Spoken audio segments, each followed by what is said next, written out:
live by going to the Village Facebook page. You may also call with questions or comments. The number is 914-737-1034. In case of emergency, please do not use the elevator. Can't hear you. Speaking to the mic, you can't hear me? Okay, sorry, I apologize. So in case of emergency, please do not use the elevator. Please use the door to my left or the stairwell behind the elevator. And if you could please join me in the Pledge of Allegiance.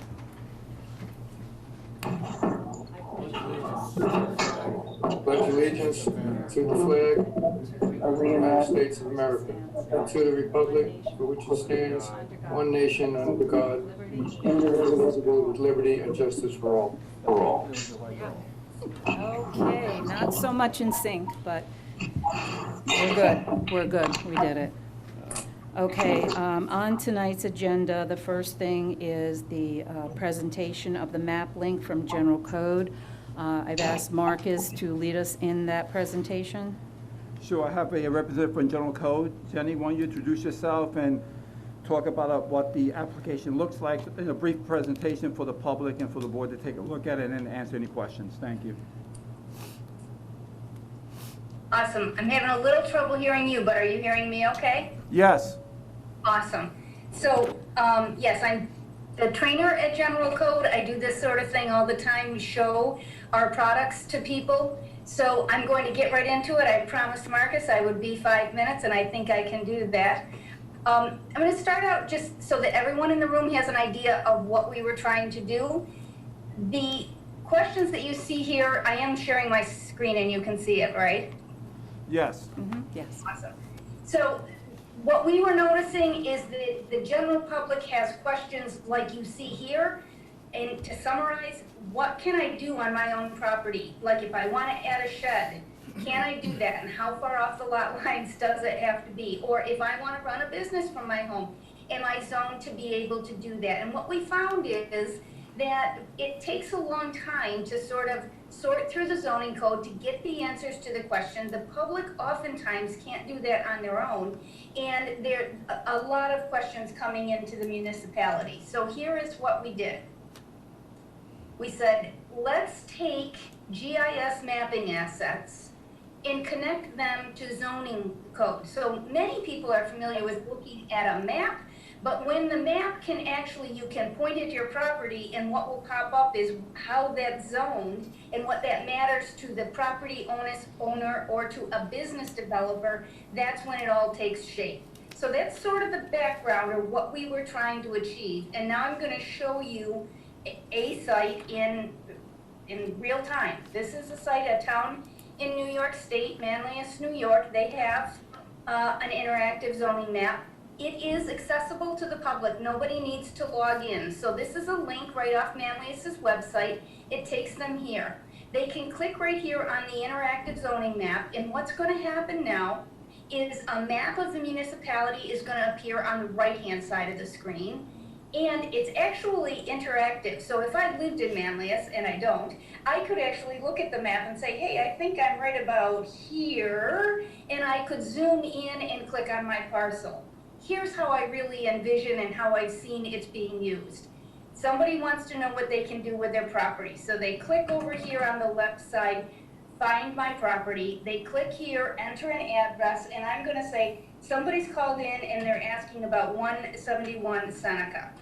So I'm going to type in 171 Seneca, I'm going to click on search, and very quickly I'm going to see who owns that, and if I didn't know the parcel ID before, I do now.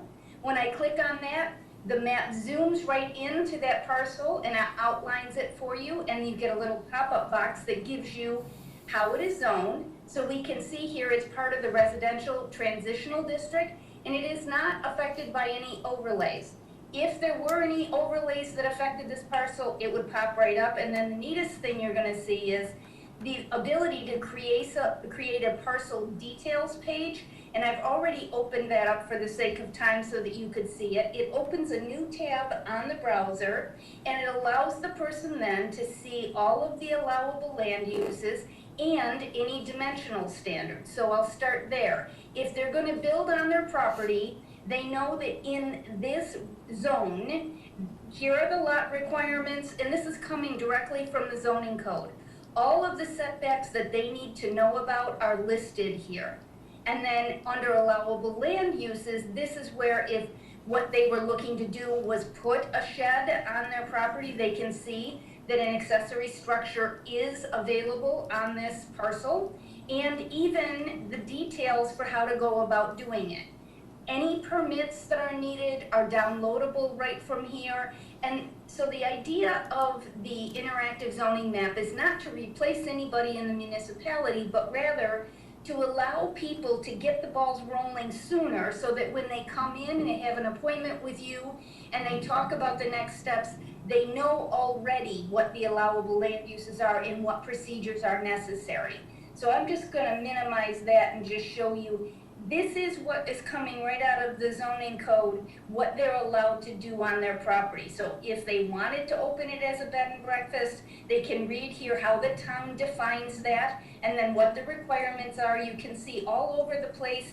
There's links right back to the code. So I'm just going to click on one just to prove to you that it is just a direct connection to their E-code. So for the village of Buchanan, this would connect to your E-code, and it's a straight line back and forth between the interactive zoning map and your zoning code.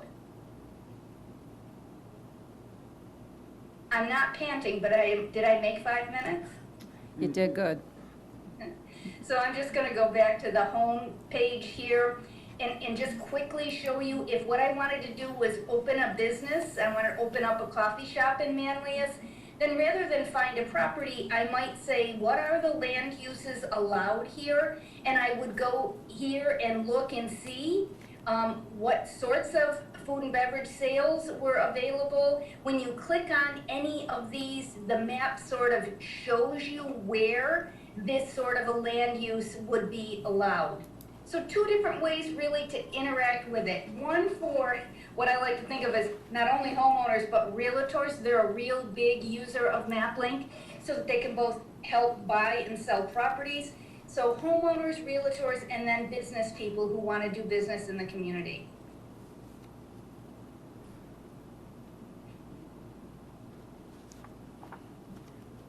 Okay, it's a pretty interesting feature. Marcus, how much was that? Again, it was, to set it up, it was approximately $4,000? $5,000, everybody can hear me, I'll speak up a little louder. It's $5,000 for the one-time setup and $1,500 a year for maintenance. All right. And this includes any changes to the code, and correct me if I'm wrong, if you make any changes to zoning and code, this will automatically update the map as well. So that's part of the maintenance cost. I mean, it's a beautiful thing. It's just up to the board if they want to expend that money and the $1,500 a year for the continuation of it, the upgrades. Does anybody have any thoughts on this? Good question. What would this do to help our people who work in the office, building inspectors, and other people?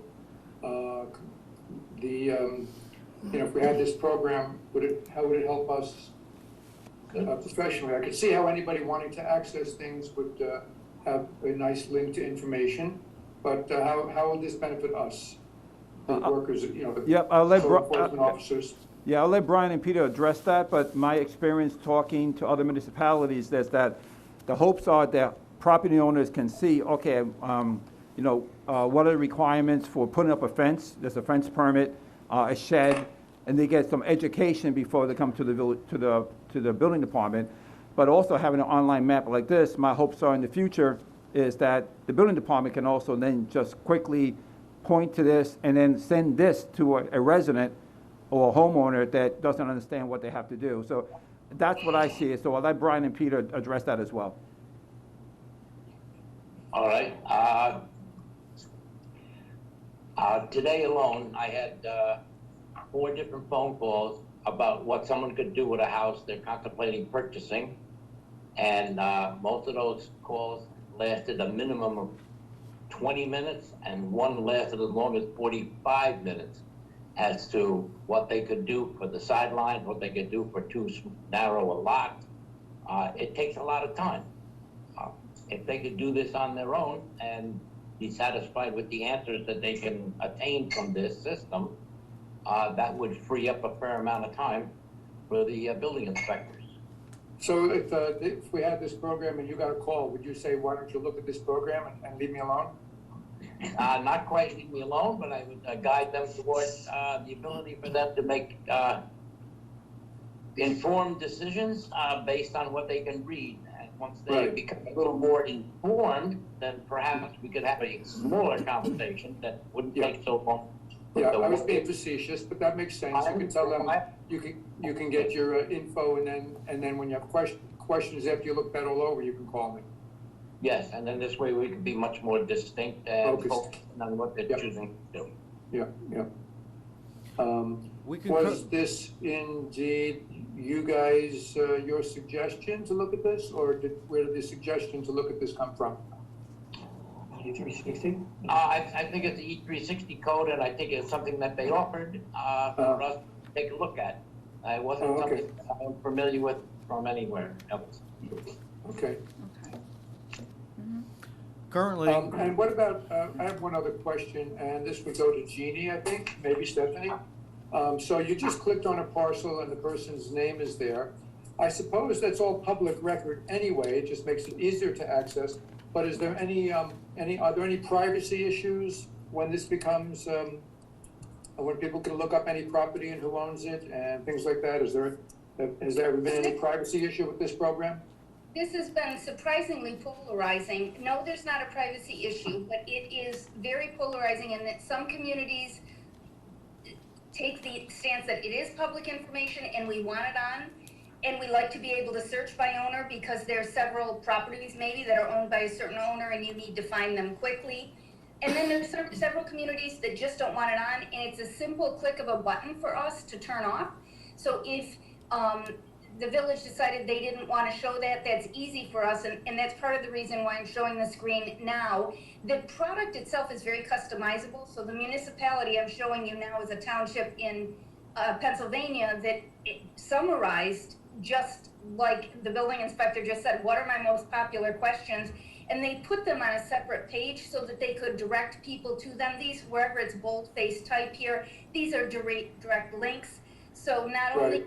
people get answers to their questions, you can link directly to all the forms, permits, and applications. So you basically cross-reference everything, and when you do the setup, you cross-reference in the database everything from our fee schedule, from our code, from our village map. I mean, it's basically just linking all the data. I Yes, kind of like it. And the fact is, if you go on the county GIS mapping site, for which there's a link on our website, you can click on any property and find out who owns it. So the public information is there. It's already accessible, but so this, while it would seem to make that more accessible, also makes a lot of other stuff accessible. I think I like the idea of this program personally, speaking for myself. Thank you. Thank you, Nick. currently, you can also go on the Westchester County tax map and click on any parcel in the village of Buchanan or any parcel in the county and get the owners of that parcel as well as the borders and the length of the properties. Also, when we updated our code book to make it accessible on the computer, you could do a keyword search and do the exact same thing for R7.5 or putting up fences, or you can search shed and you can get every hit for everything you want to know about a shed. Also, in the same code book and on the same access to our web, you can go on the table of bulk regulations, which currently state what each zone you're allowed to do. Whether it's a commercial zone, a M1 zone, or R7.5, and you'll come up with the 2 pages of bulk regulations, which will list you what you have as permitted uses, what as of right uses are, what special permits are, and it also gives examples of the types of businesses which are allowed in each one of those zones. So I think this would appear to be somewhat duplicitous. The only difference between our current searching now is that you're providing a map that you can click on. We have 2 or 3 color-coded maps, one which is available on our website on the master plan. It has 2 or 3 color-coded maps which have the different zones with the different lots and blocks. So I think we already have the access to this. I don't believe that by creating this system and having it available to the public, it's going to limit how much interaction the building inspectors are going to have with the public, because it's always easier to call somebody than to try and interpret it yourself. And you're still going to get the same words that you could do as a keyword search as you do with this type of search. So Sean, I take it that you're not interested in this. It's not that I'm but- not yeah, interested, no, I but think we it's- already you feel have, you already- I we think we already have that. the system in place Okay. for that. I don't believe that people are going to, if they're not going to look at our code, they're sure not going to look at this and try to interpret it. So And then I just think people- we already have the system in Well, place, and we invested money in it the first time.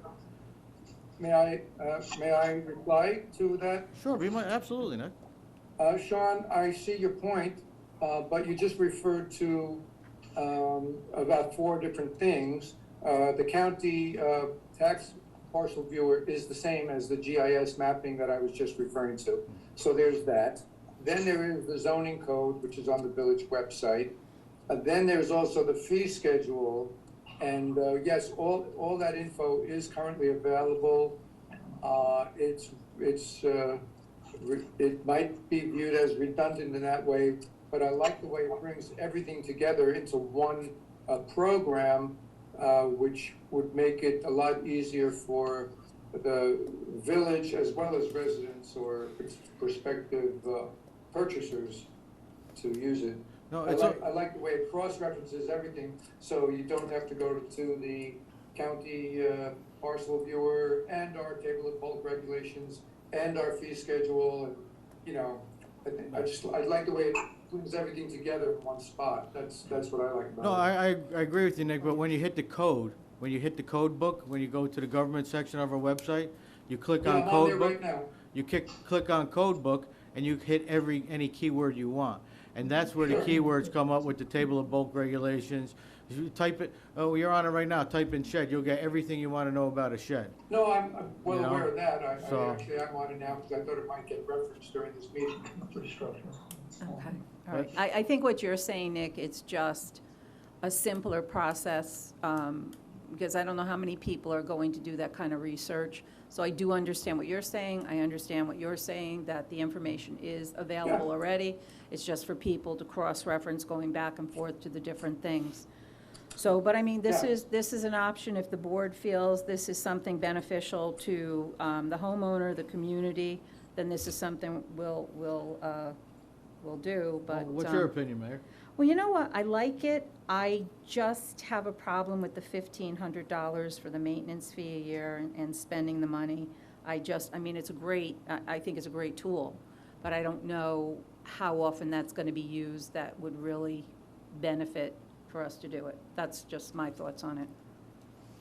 Yeah, well, I think the vil- everybody's making good points so far. I think the village Does is, that 1,500 a year maintenance include all code updates? If our code book gets changed, it includes the updates? No, It does not.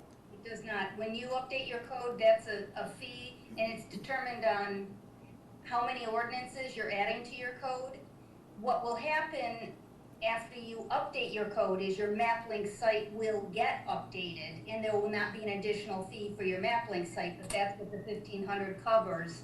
Any additional zones you add, like I noticed right now you are in process of adding an overlay zone in the village, so. Well, that was actually done, yeah. Yeah, and so that would be, like, if your site was up and running like Manlius, then what would happen is back here on the map links, the map settings site, we would add another overlay district here for yours, and it would happen after your code was updated. We would never update your map link site until your code updated.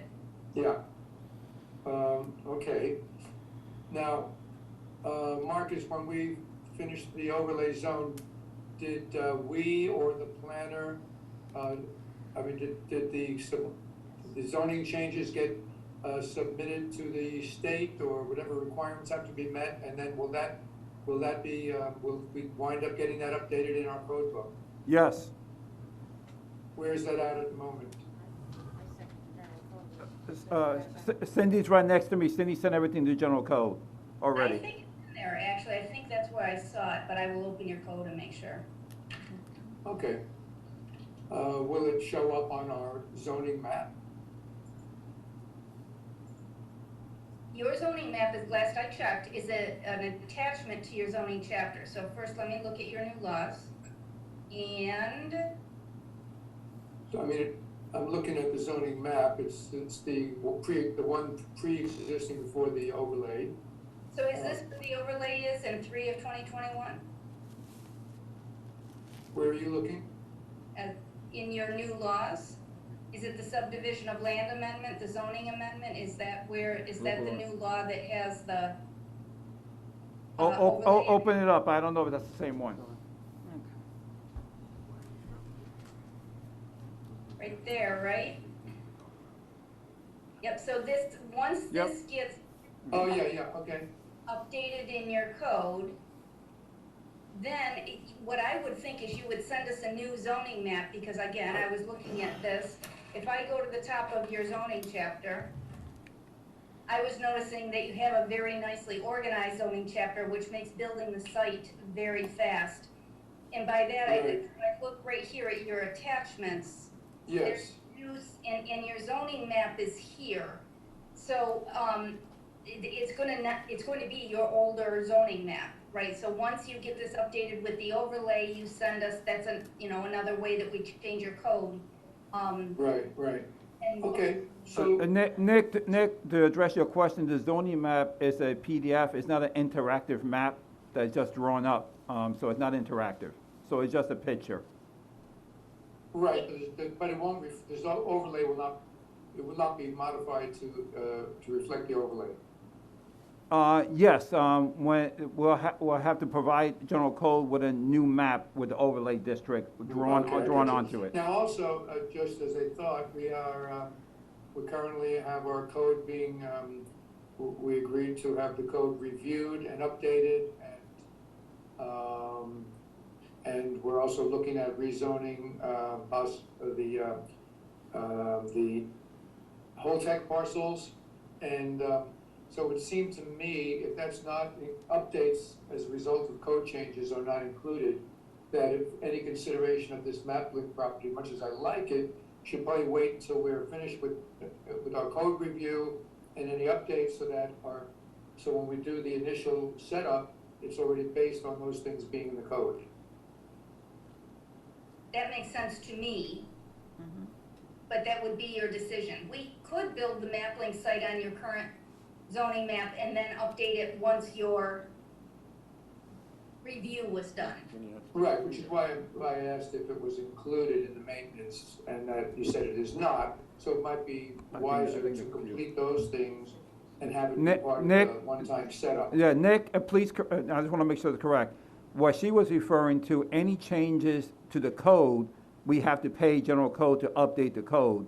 Please correct me if I'm wrong. If we change the code and it's affecting the zoning, the $1,500 fee covers any updates to the map. Is that correct?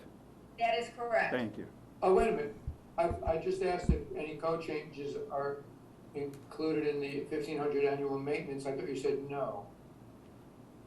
If we change something in the code, if we change something in the bulk regulations, if we change the requirements of a zone, use regulations, if we rename a zone, anything like that, that would be included in the $1,500 a year maintenance? To update the site? My understanding from the mapping, yes, but we have to pay general code, just like any update or local laws, that have to be paid to general code separately, which we do now. That's right. Thank you. Okay, so, got you. So it's included in the maintenance as far as the map link program. It's not included, there'd still be a fee from general code to do the updates. To the code, yes. Yeah, okay. Okay, All right. thank you. Thanks, Nick. So it's, I don't know, I'm hearing that we're not ready to move forward with this at this time? Well, there any other board members have comment? Feelings about it? I thought, wanted to say before, I think it's a very nice idea, but I think it's overkill. And it's not that much money, but still in all, we don't have a lot of money to spend, and I think the information can be got from other areas. It's nice. I'd like to have a Lincoln Continental, but I got a Honda. What, with all your money? Okay. All right. All right. All right, so thank you for the presentation, much appreciated. And if things change, Marcus, has your contact information, we'll get back to you. Awesome. All All right. right, Thank you very much. Have a good Thank night. you. Bye, everyone. Bye. Thank you. Next is a discussion on broadcast options, and this is a discussion we have to have. Mike, first of all, I want to thank you. 20 years of taping Village of Buchanan board meetings and planning and zoning board. Much appreciated. You've always been fair to the village, and, this is the perfect opportunity to thank you. So I hope everyone's had time to look over the options. There's an option 1. And I think, we have to decide, there's really 3 options, option 1, 2, or 3. And we also have to make a decision whether, with hopefully COVID going away, I don't know, there's been an uptick again, whether we continue taping the planning and zoning boards. The discussion with the planning and zoning board chairman, it doesn't matter. It's going to be up to the village board. So we had to change some things because of COVID. So option 1 is taping the meetings and uploading to YouTube the day after, and provide the video file the following day to air on the municipal channel. And that's something we've always done before COVID. The second option is taping and uploading to YouTube the day after and to broadcast live on the public access channel. That's some more money. And option 3 is videotape the meeting, air Facebook Live, also air to the municipal channel live, providing an MP2 file to the village, whatever that is, for archived airing, and uploading to YouTube the day after and providing the YouTube link to the village. So, Is that, Mayor, is that for every meeting you're talking about, or for just the regularly scheduled first Tuesday of the month meeting? well, that's the board decision. So whether we go back to just taping the beginning of the month meeting, our regular board meeting, or the board meeting and the workshop is taped. So that's going to be a board decision. Yeah, I would prefer just to go back to where we were, where we taped the first Tuesday of the month meeting and the workshop, so that people can feel more free and sit to say things and whatnot, and you don't have to. More people can talk at the meeting, not just the people here, but other people can talk without feeling, there's a camera put on them. That's my opinion. So you're saying to tape the first meeting of the month, the Tuesday meeting, our regular board meeting, but the Right. workshop not to tape? Right. Because you want people to feel free to come in to talk It's instead of in front of the camera? workshop should be like brainstorming. And I don't know in my career of any brainstorming that people kept tapes and records of, because you want to be able to bring out any idea for people to look at, and not be held that you say, oh, you said this on such and such date. You're just bringing ideas out. So I think it makes a workshop meeting much more productive. Okay. Well, if you remember, all public meetings have to have minutes and records. Mm-hmm. If you remember, we had always audio taped our workshop meetings, and we didn't videotape our workshop meetings. When we went to the recording of workshops as well as board meetings, we had more in-depth minutes. So we got away from doing the verbatim minutes, the 15, 20-page minutes, because we said we were airing it and everybody could see it, and it would just be a synopsis of the actions taken. So if we're not going to tape the workshop meetings, I would like the workshop meetings minutes to go back to the format that it was before, and we should definitely keep the audio version that we had always had at all of our meetings. I'm not opposed to only broadcasting the monthly meetings, the village board meetings, the monthly meeting, but, and I'm not opposed to not recording or putting on TV the workshop meetings for the same reasons Rich had said. I always thought that people would have a more free-flowing of information from the public if they weren't gonna be talked about on television. But I would like the minutes to be changed for the workshop meeting, if we are no longer going to broadcast them, to be changed back to the original format.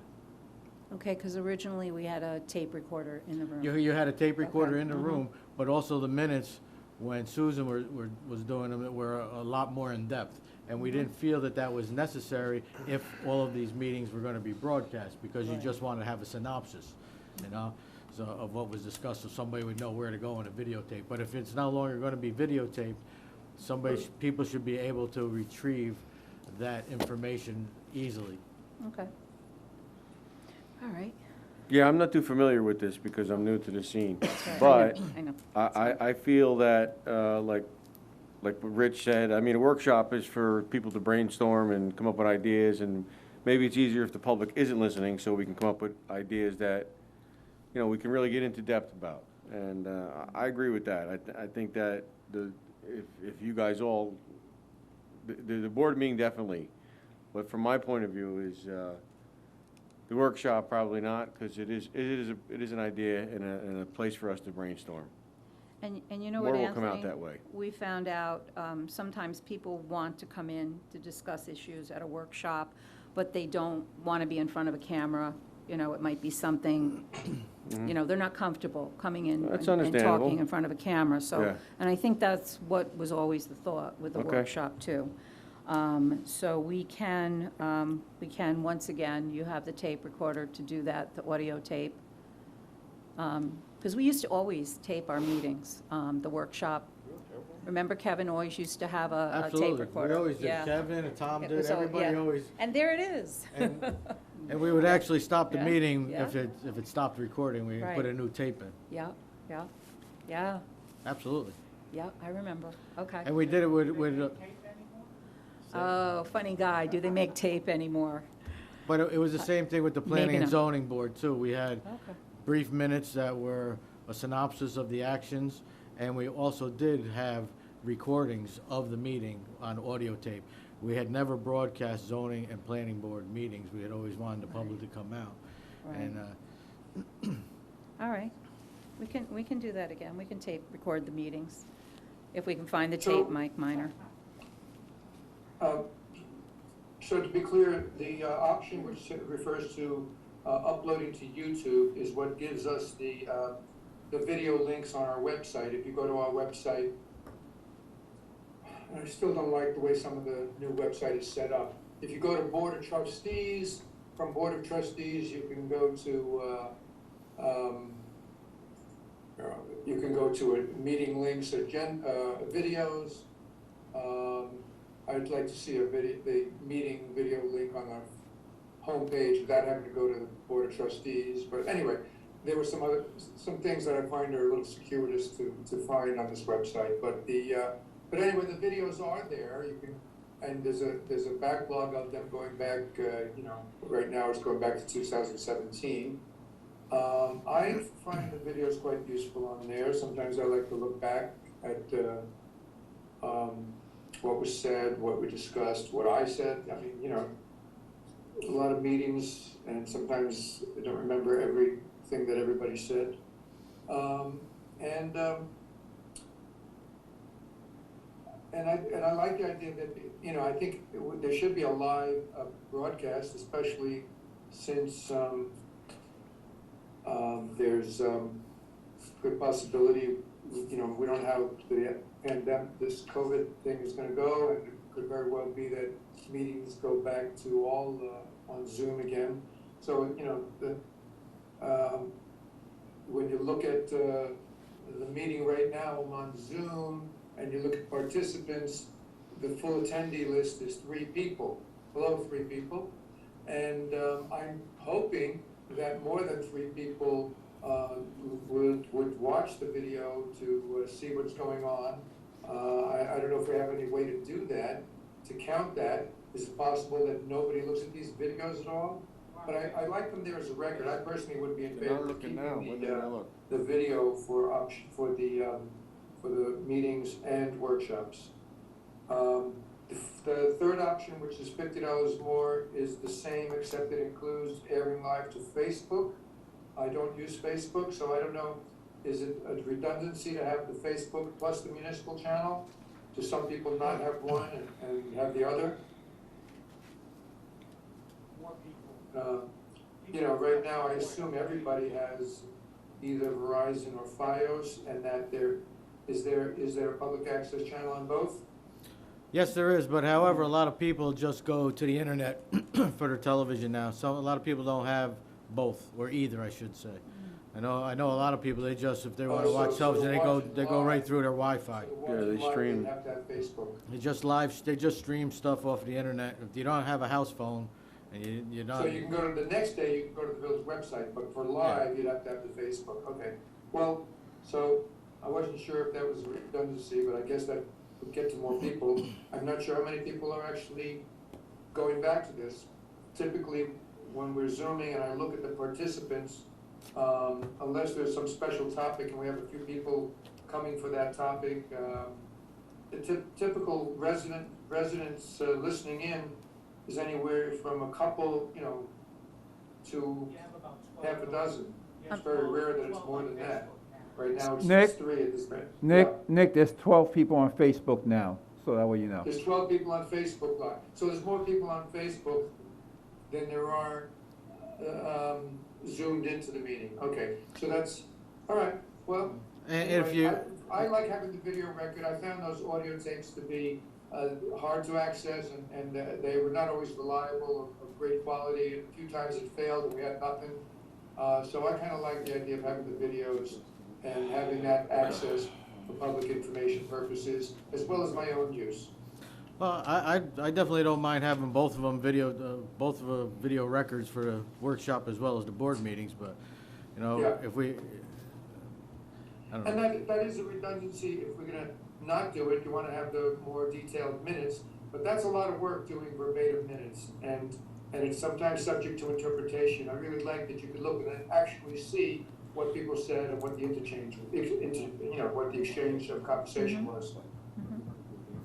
So you'd be able to do that with option 1, Nick, because the following day, it would be aired on the municipal channel and it would be uploaded to YouTube.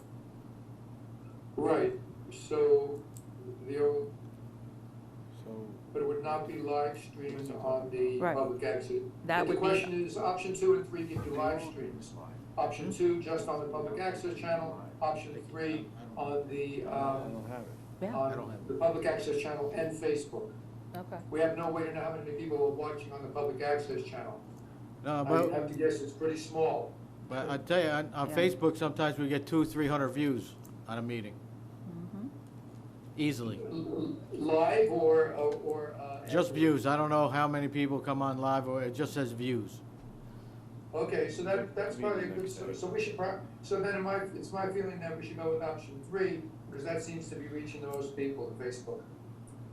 There's 3 people zoomed in. I don't know how many are on the public access channels. I find my public access channel, I hardly ever use it. There's other much easier. I use a computer. I could just go to the village website when I want to see something. Yep, that would be my vote would be to option 3, Okay, which is what we've been doing during the pandemic. right, so to continue that, all right. That would be my Except for vote. the planning and zoning board. Yeah, We don't that need was the planning and next. zoning board to be streamed like that. Okay. So, like I Okay. said, the Planning and Zoning Board, the chairman of both of those boards, they didn't care either way. So, do we want to continue to tape it live for the Planning and Zoning Board? Let's resolve that now. Well, I have a question. A lot of times, I spent 10 years on the zoning board, and a lot of times that would have been $450 wasted. There's sometimes just very minimal agendas or brief discussions. Planning board, I think their meetings it's been slow over the last couple of years, but I think they're getting busier now. I would say, how many, well, I would ask, and Sean, you've been on the planning board, what percentage of the meetings are there public hearings for, when there's a hearing for a site plan review? I would say probably 50 to 70% would be public hearings, because generally we leave the public hearings open, because once you close a public hearing, then you're on a clock to make a decision. We try to give the developers and the homeowners enough time to come up with a plan. So we set conditions upon them, which they try to meet, and if we close the public hearing, then they're on the clock, and if they don't meet it, they have to start the process Right. over again. So if one applicant may have a public hearing open for 2, 3, 4 months, Okay. And So for a you know larger what, I would development, say it's we even should not- longer. Right, thank you, Sean. I would say we should not bother spending that money to record planning board and zoning board, but that we should, if there was some larger scale project that was, more involved, something more major to the village as opposed to just one residential lot, any like if there was a public hearing on, let's say down the road, there's some application for a whole tech property, something like that, we should, at our request, have the videographer come in at this, for more important and broad-reaching issues, but not for general applicants and their fences and side yard variances and lot coverage thing, site plans. But for larger scale projects, we should, at our request, be able to call the videographer in. All right, that sounds fair. But it's a rule not to do it. Okay. All right, so now we're back to option 1, 2, or 3.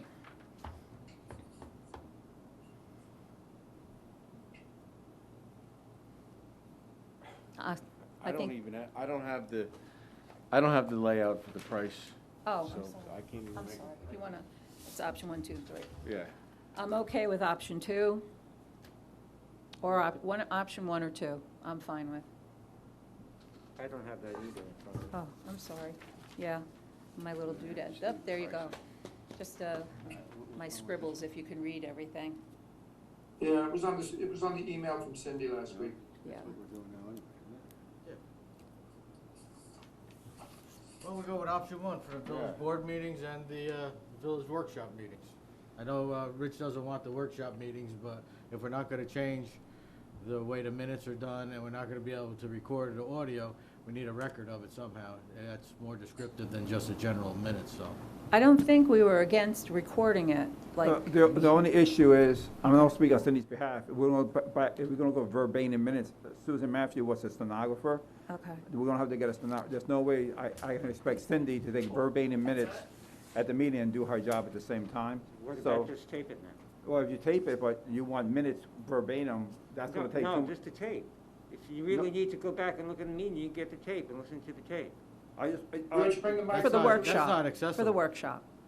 For the workshop, yeah, not the regular meeting. That tape is not accessible to people through They can. the computer. If somebody wants to go to the minutes of a workshop meeting, they're not going to be able to listen to a audio tape. I can tape it on the computer if you wanna do that, and we do a digital copy, if that's what you want to do. So if people really wanted to listen to it, it could go on our We can put page, You on can our put it on the page. website if you want. Okay. So previous workshop meetings years ago, were they taped? No, we didn't have it. They were COVID started. audio taped. Oh, and that Susan tape we did. Matthews was a stenographer. Okay. So she would do the stenographer, and then she would type it out, and then listen to the tape, her and her husband. And they would correlate what was said and what was written. So, That's why we didn't have a TV. Right. It wasn't broadcast or recorded. When we went to the different form of minutes with no recording, then you end up having a 2 or 3 hour meeting with 4 pages of minutes, You kind of Cindy, lose how what's long talked did it about. take you last time when I had asked you to do the full gotta go with minutes, the option full 3 then. meeting? When How- we have a 3-hour meeting, That honestly, it doesn't- probably takes me 12 hours to do the minutes. Okay. It's a lot of work, more than I thought, to be honest with you. Because I'm not a stenographer, I don't take shorthand, I just listen to it and play it back and forth and back and forth. And then type what I can. Okay, so, I can thank see you, that being that's, a lot of work. I yeah. don't think Yeah. we should be doing go anywhere else with the minutes. We should just do the review minutes, not do verbatim minutes, and do the, and record the, both workshops and regular meetings, on video. I would've gone option 3, but at least option 1. So For both. then, Mark, as you said, if we do the recording here on the cassette, then you'll be able to transfer that onto the computer. No, I'll use the computer to actually record. Oh, okay, all right. And then people would be able to come on to, I'm just trying to clarify this. People would be able to come on to that website, the Village of Buchanan website, If that's what you guys want. and they would be able to hear the whole meeting. If that's what you want, yes. It'll also be That's an uploaded to option. YouTube the following day. Right, absolutely, with option It'll one. be on our website with the video, if there's no video. Let me go back. If there's no video of the workshop and you want to do the audio, I can put the date and the time of the meeting and just put the audio file up if you want to on our website. So the taped part, which goes on YouTube, will be So it won't be. on here. And then if people really wanted to, wouldn't that be doubling the same thing? No, it depends. If you want to do the video, Right. the video has the audio. If you don't Right. want, if you don't want to do the video, we can just do the audio. Oh, for the workshop? For the workshop, So the yeah. workshop, it could be all done audio? Correct. And then the audio put would it be on. on our website only. If that's what you want, whatever you Okay, guys want, and then I can the do. the board meetings will be on YouTube the day after. Correct. Yeah, I don't have a problem with that. That's what I'm for. That's fantastic. Okay, So option you one. guys are saying you don't wanna pay the $350 to do a video of the meetings? Is that what you're saying? No, that includes a video. And The uploading to video of the YouTube. board meeting, not of the workshop meeting. So you wanna pay $350 a month for the regular meeting but just do the workshop on audio tape? Right. All right. And there will then not be any live stream on the public access channel, there will not be any live stream on Facebook. How will people, that don't wanna, is there a way for people that don't wanna come live to follow the meeting live? As I discussed before, you can continue, if your board wants, we can continue using Zoom. We can continue using Zoom if you like for the public, but not tape it if you I want. think I don't think right now it's reasonable to say that people that wanna listen in have to come. If they wanna come in, they need another way, whether it's Facebook, public access channel, or Zooming. How do people get the link to Zoom? So, we put on the calendar, as email blasted out and also put on Facebook. So if we do Zoom for the workshops, then this is being recorded on Zoom, I can put the Zoom meeting up on YouTube, so, but it's. So the monthly calendar that goes to everybody in the mail has a No, link? the month, because we don't have we don't have the interactive calendar on the website, has a Zoom link. And then Sharon and Cindy sent out an email blast to anybody who was on the email list with the link. And also is on Facebook, so it's put on Facebook page with the link that people can click on. Okay, so I'm on the village website now, and I don't know, where's the calendar? Under about, calendar. What's this month? July, what year? Who am I? Nick. What's going on? Nick, Let's see. let's, It's Let's- not Oh, I on the see, calendar, there's by the the way. meeting. It should be on. This meeting's not on the calendar. I thought Sharon put I it on. see Look at it right now. Yeah, The well, we can't. I workshop don't see meeting is the link. scheduled for the 20th, I'm on not the the calendar for 27th. July 2021. Where's the link? did it go out, though, on our On Facebook. mail, At on our mailer, 3:30. too? At 3:30 this afternoon Okay. it went out. All right. Oh, didn't I'll know talk that. to Sharon to make sure we do it earlier. Okay. Where's the link for everybody, including the people that don't follow Facebook? It should have been out there. If it wasn't put out there, I gotta take care I'm of looking that. at the website, July 3rd, 2021 calendar, there's no link. Is that what you meant? It Or should, did I misunderstand? it should have been there. I just found out it wasn't put, but I'm gonna make sure that from now on it's put up there and put out there earlier. So, yes. Interactive calendar, oh, wait a minute, I was looking at the actual monthly calendar, the interactive All calendar. right. It must have been an oversight Okay, today, so because normally it's out there. 27th, And there's no agenda on our 7:30 website either special for this meeting. meeting. Oh, we never put on the workshop, More details. I think we're spending Yeah, too much yeah. time on this. Nick, Can we Nick, table it and move on to the next Nick, agenda item? the one thing is the decision. Yes, we're- we could okay. table it, but I'm So- not happy with there not being an easy live option that everybody could have access to. It's called Come to Village Right Hall and now, I watch. don't see that. So, Yeah. So, yeah, so no, Nick, we can't table it. so Nick, the answer would be is you can come to Village Hall, or you can come in through Zoom, and we want to make sure it's on the calendar and on Facebook that people can join through Zoom. Okay, All right, I All mean, right. because I think Facebook covers about a third of the village tops. okay. I All mean, right. I'm sorry, I'm going through. No, I'm going I through a lot. understand what you're saying, And but, we get out of 2,300 people, we might get 10 or 20 that in one form or another tune into our meetings, which is kind of frustrating, but whatever the percentage of people that tune in is, there has to be that option for everybody to access easily. okay. All right, we can still continue with Zoom. Now we can table it. All right, so now we've all decided on option one, so we can move on from there. So I'm are we doing option one from now? Is that what the decision, we're going to option one, and I'll just keep on using Zoom? That's for all the correct. meetings? Marcus, that's fine. you're far from the mic. So we're going to do option one for now, and we'll continue using Zoom for all the meetings. Okay, so moving on to the next, discussion on the 401 special pay plan. This is something Marcus is interested in doing, so I'm going to have Marcus lead that discussion, and thank you for the information on that, Marcus. Thank you. What I want to bring to the board's attention is this is something that's happening in a whole bunch of other locations throughout the country. It's very big in Florida. There's a couple places in Long Island has adopted it. City of New Rochelle just adopted it. Peekskill adopted it sometime a couple like 2 years ago. City of Rye did it when I was in City of Rye. What this does is anybody who's retiring from the village, their last paycheck, which is unused vacation or sick time, whatever the payout is, what would happen is for the employee's benefit, there'll be no taxes paid on that final payout that they get. The FICA and Medicare exempt is totally exempt. The state and federal taxes are tax deferred until withdrawn. The benefit to the municipality is FICA and Medicare taxes are also exempt. So therefore, the municipality does not have to pay FICA and Medicare tax on the portion that's paid out. The maximum they can be put in this plan, I think, is like $59,000. So if somebody leaves with $50,000, the FICA and Medicare. 57. What was that? 57. 57, thank you. 50. So whatever the maximum amount is, I just say somebody walking with $50,000, they pay no FICA, Medicare, no federal and state until it's withdrawn, just like deferred comp. Right now, we offer deferred comp for everybody. Until they withdraw that money, they don't pay any federal state tax until it's taken away, but they still have to pay FICA Medicare tax on deferred comp. This benefits them, no FICA Medicare and no federal and state. The municipality saved the FICA or Medicare tax. So we save 7.65% of every dollar paid to the employee at the same time.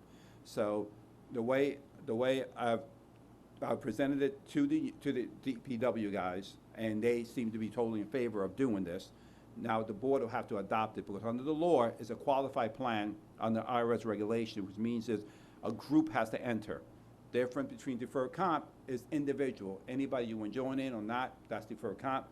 For this to be qualified plan in the IRS, it has to be the entire group of people have to agree to join the plan. DPW has agreed to join the plan if the village board agrees to do the same thing. There is no fee to the municipality. There is no fee to the individual to do this plan. So it's a win. I consider a win-win for everybody if the board is willing to do it. I'm here to answer any questions, of course. If you want the plan administrator to come in and answer any questions, that's fine as well. But the gist of it is a mandatory plan. You have to be officially retired. You got to be 55 and above to leave. Police officers are 50.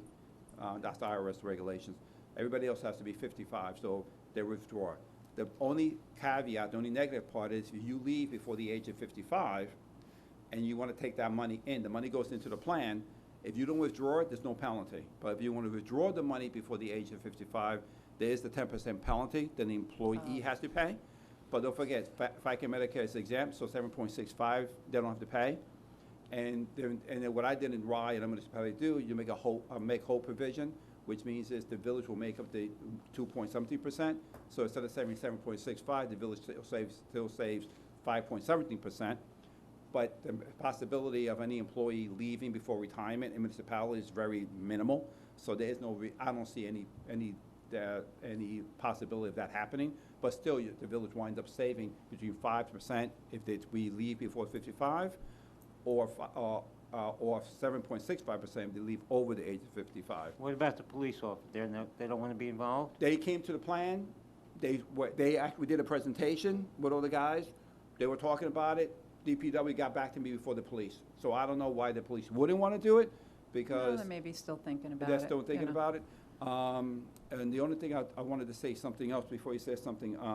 The benefit to the employee as well is that the age of 55, they can take their money goes into this plan. They can withdraw them the next day. They just have to pay federal and state tax, no FICA or Medicare tax. Right. So that's the benefit of it as well. So that's a 401 plan, the way it works on the IRS Okay, regulations. so on 50,000, let's just say $50,000, the person was here past 55, 7.65%, so you're looking roughly at, what's it, $4,000? 850, 4,000? A little under, 4,000. a little under 4,000. So the village $3,800. would save approximately $3,800. 4,000. So it's a benefit to the village, it's a benefit to the employee. Correct. Why And doesn't, this why is- doesn't it cover all 456 employees? Why just DPW? Shouldn't it be everybody under the collective bargaining? Well, it would be everybody within the Teamsters program, I'm sorry. So everybody Okay. within the Teamsters have agreed to join in, yes. And this would only affect people up to tier 4. No, this is anybody, Well, Tier 6 is 62 retirement. no, but under but under this plan, if you're 55, you can start withdrawing the money without any penalty. Even if you're not retirement age? You have to retire, well, if you leave at 55, and the village pays you out, let's say, for example, like you say, you're 60 years old. If you want to leave the village, that's the payout you make. As long as you're over 55, you can withdraw the money with no penalty. Tier 6 employees, the retirement is 62.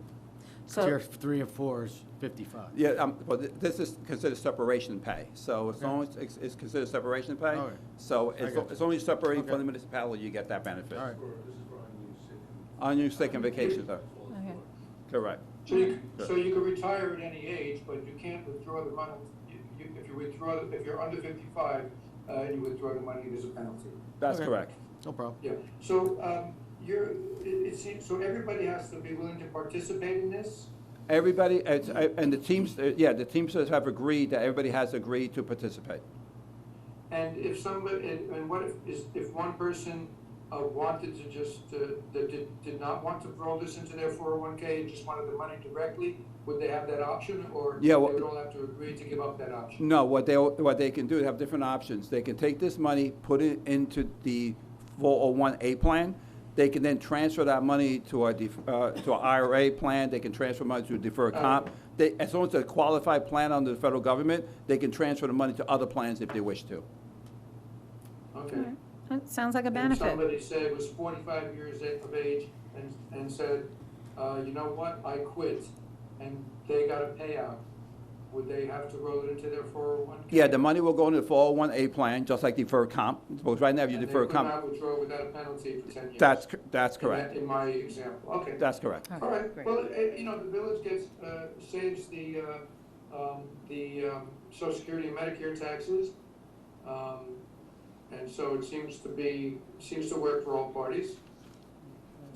Yeah, so I don't see any disadvantage to the village in any way. I've never saw a disadvantage to the village in any way, or any municipality on this at all. So hopefully the board, we can start the process and bring a resolution to the board to enter this plan, and then we can start the ball rolling. Sounds good to me. Advantage to the employee, and that's that taxable income at the end of the year. What was that? Your Taxable income. at the end of the year, It's lower. deferring that. Correct. So if you made That's $100,000 a year and you had $50,000 of unused sick time, you can be paying tax on $150 at the end of the year, not $100. That's You're correct. not paying that, that's another. Yeah. Closer to the mic, please. Yeah, so let me repeat what Bob was saying. Bob was saying that if an employee was making $100,000 and his payout is $50,000, now you're going to be taxed on $150,000 salary. But if you take the 100,000 and move that into deferred comp, you're still being paid taxes on the 100,000.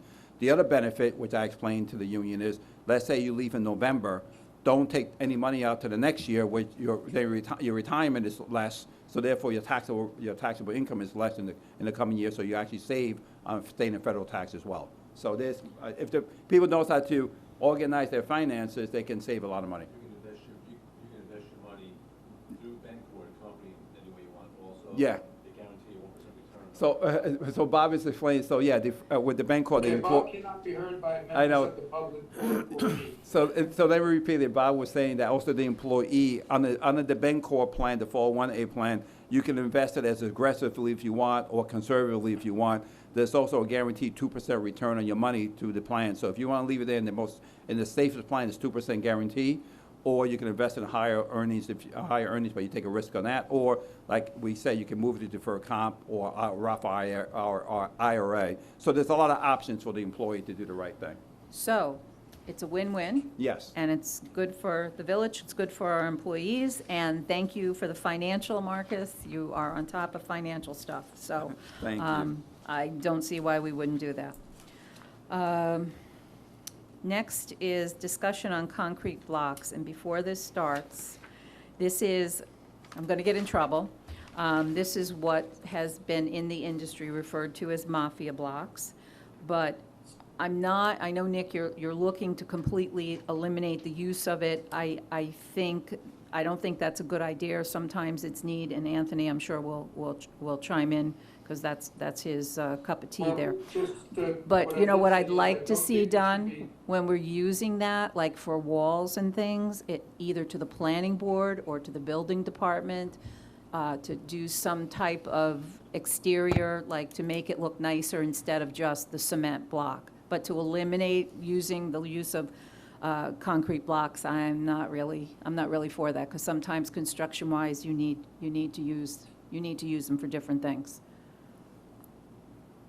That's my thoughts on that. Well, What were your there's other thoughts? options. It's just Okay. It's a cheap option. But after we discussed it, what I said was, it should not be allowed, to show on anybody's yard. Anthony was referring to some sort of construction block that has a finished surface, which I haven't seen. Otherwise, whether it's like cinder, it's like a cinder block foundation. You could then stucco it, you could brick face it, you could do something else.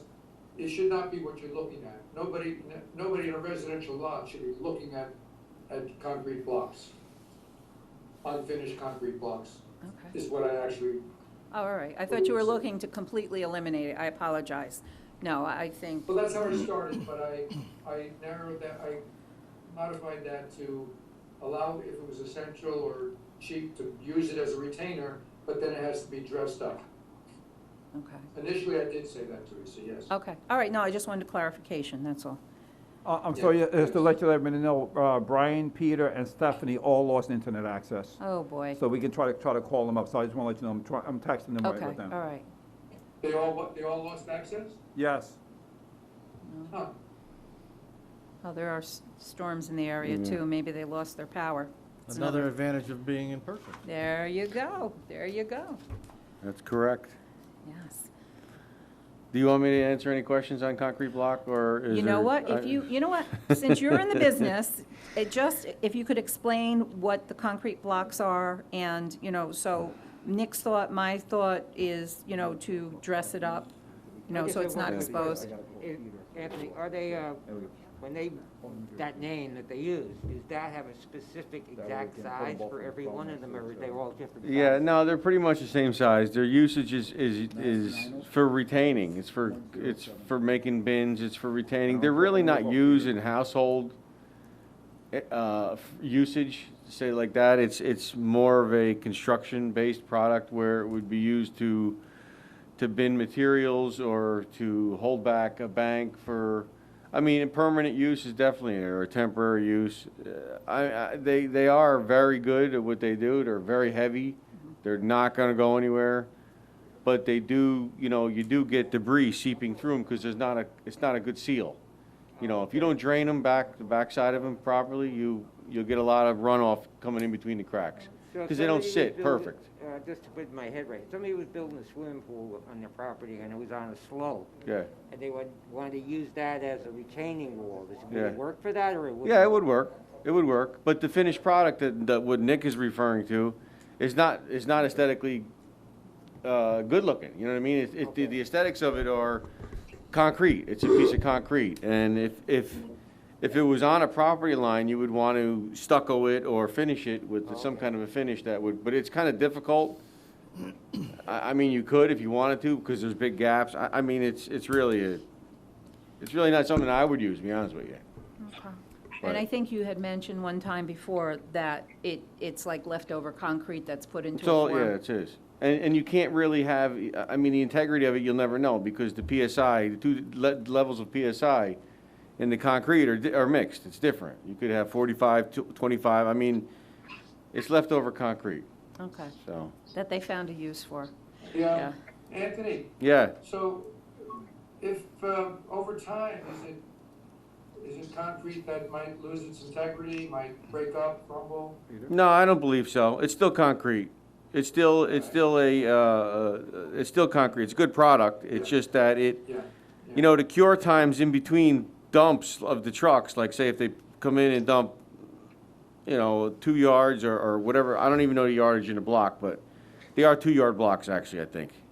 Yeah. It could be a mixed load, you know, one could come in a half an hour. Sure, You know, it's left over at the end yeah, of the truck. yeah, so At the end of the day in the truck, because they can't throw it away. it could jeopardize the integrity of the block at that point, Yeah, you know, but they're really designed not for household use. They're designed for bins or retaining, temporary retaining, stuff like that. Yeah, the only Yeah. reason why this Well, came up, we've let me been ask seeing you- it more and can I more ask in the the board village. something? Sure. Is there anybody here that would be totally unfazed if suddenly they went out one day and there was 6 feet of concrete on one side of their property or back of their property? How would you feel about that? Oh, that's already Well, happened You're here. here to protect the residents of the village. Right. I don't think I'd ever want to look at that. If I had a 6-foot concrete wall out my window, I'd frickin' move. I'd rip Well, it down. Nick, as you know, our code currently states that any landscaping or construction that requires greater than 5 horsepower needs a permit. Those blocks weigh tons. We have used those blocks and we have approved them in building permits. One specifically was the Millen property, which is now Casabella. Their wall is actually made out of those blocks, and they are faced. Yep. And that was a requirement of the planning board, because the planning board is the architectural review board. So when these processes occur and these site plans have to occur, it's up to the planning board to ensure the architectural review and the aesthetic appearance of the neighbors, and that's why we have public hearings for that. The wall that Okay, you're so talking, that's- the wall that you're that's- talking about is not in compliance with our law, nor was it ever in compliance with any code that was in the village of Buchanan when it was constructed, and is being remediated at this time. So, you know, Right. Okay, because So- the Casabella wall there's nobody that looks out their window and sees that. you drive by it every Yeah. day. Yeah. I was not But it- aware you were talking about. Yeah, that is Yeah. mafia weight, block. It is But it looks nice. absolutely. Code regarding the weight, which I'm not familiar with, but, you know, a 6-foot fence is allowed, you know, then based on what you're saying, you know, I mean, I just don't see allowing concrete block as an acceptable fencing material or retaining wall material. Well, I think On our commercial lots, Yeah. I mean, on the residential lots, rather. On Okay. commercial lots, there may be an application for it, not on residential. There again, when you're What? installing them with a Yeah. site plan, you need a site plan approval by the planning board, and the planning board can put any stipulation on it for aesthetic purposes, because it's their function as the architectural review board to ensure the way it looks, that it's not offensive to the neighbors. And it's their responsibility to do that. It's already in our code. Right, but the planning board has to work within what's allowed in the code, within the parameters of what's allowed in the code. An 8-foot fence is not allowed in the code, so the planning board can't decide that an 8-foot fence will look okay. We're not talking It's about not an What's 8-foot not allowed. allowed fence. in the code is not, they don't have the right to say it looks okay. They can do the aesthetics reviews. If we decide to ban that as a fencing material on residential lots, then the planning board doesn't have to even take an applicant's consider for an applicant whether to allow it. Okay, You know, the so, code has a lot of things that the planning board cannot say you can do this or that because it's not allowed by code. okay, so under the circumstances, let's let the planning board do what they're supposed to do, what they're, with the outside of the cement block, okay? So what's the purpose of this discussion we're having? You're, you're the one that wanted the discussion on the concrete blocks. What's the purpose of the discussion? Is it to decide if we're allowing them? Is it to decide what to do with them? Is there a particular case? Why are we discussing this tonight? We've discussed it before. Why are we discussing it tonight? I don't mean it facetiously. No, I know, but I thought you wanted to discuss it. This was something you had wanted to discuss this month on concrete blocks. So, Oh. I, you Yeah, know, you- Okay, well, I you- still feel like it should be banned as a retaining, as a fence or retaining wall material on residential lots. okay. If there's a, you know, if we change the code to not allow them, maybe there's some wording that allows the building inspector and the planning board to exercise discretion in cases where it will not aesthetically affect the property, or where it can be dressed up. I don't know exactly where to go with it, but I sure as hell know I wouldn't want to be looking at them in my house. Well, we'll let the planning board continue to do their work. And plus, it can't be over 4 feet anyhow. Oh, Stephanie's on Yes, voice. Stephanie, you're on. Okay. Maybe 6 feet. All right, sorry, I 6 feet. lost all cable up All here, right, so. well, this is the cement block. Just a couple of things This is- listening to this, because I sort of sorry. got in it at the last minute here, but, you know, if you have a single-family residence, you don't get a site plan, and if you have, as we saw recently, I think it's 4 foot or lower wall, you just need engineering in the building department. So there will be times when the building department might want some recommendation here from you guys. So if you're gonna allow it, you have to allow it. You can't act like the planning board is the only board that's gonna look at these things, because it's not. Okay. Thank you for that update, Stephanie. So then, should we give discretion to the building inspector because if it's single-family residence doesn't have to go in front of the planning board, so now they can't deal with that issue.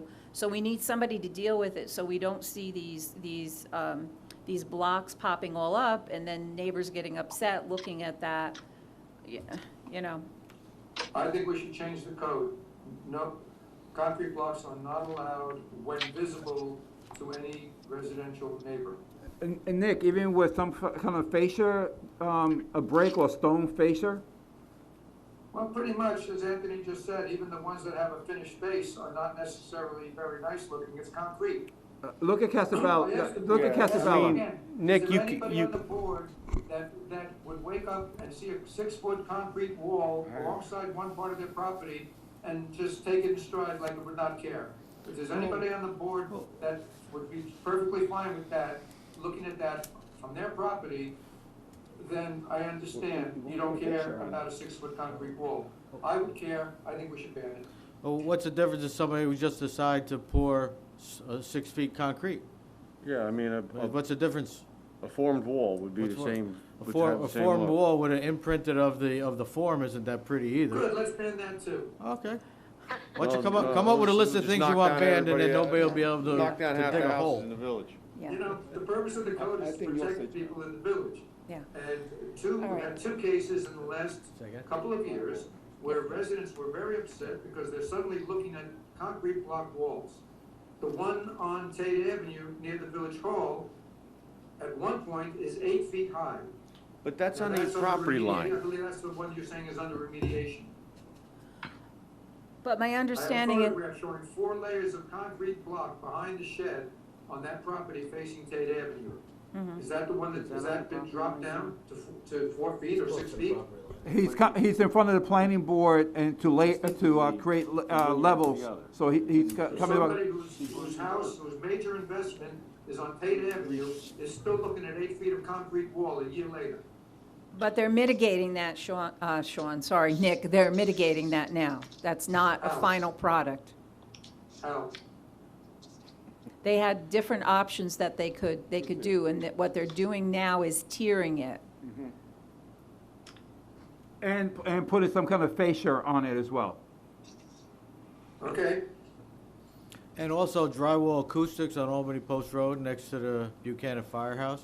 Their retaining wall is made completely of those. They're of a different texture, but they're also those Right. types of blocks. But Yeah. they are face That's texture. commercial. That's commercial next to commercial.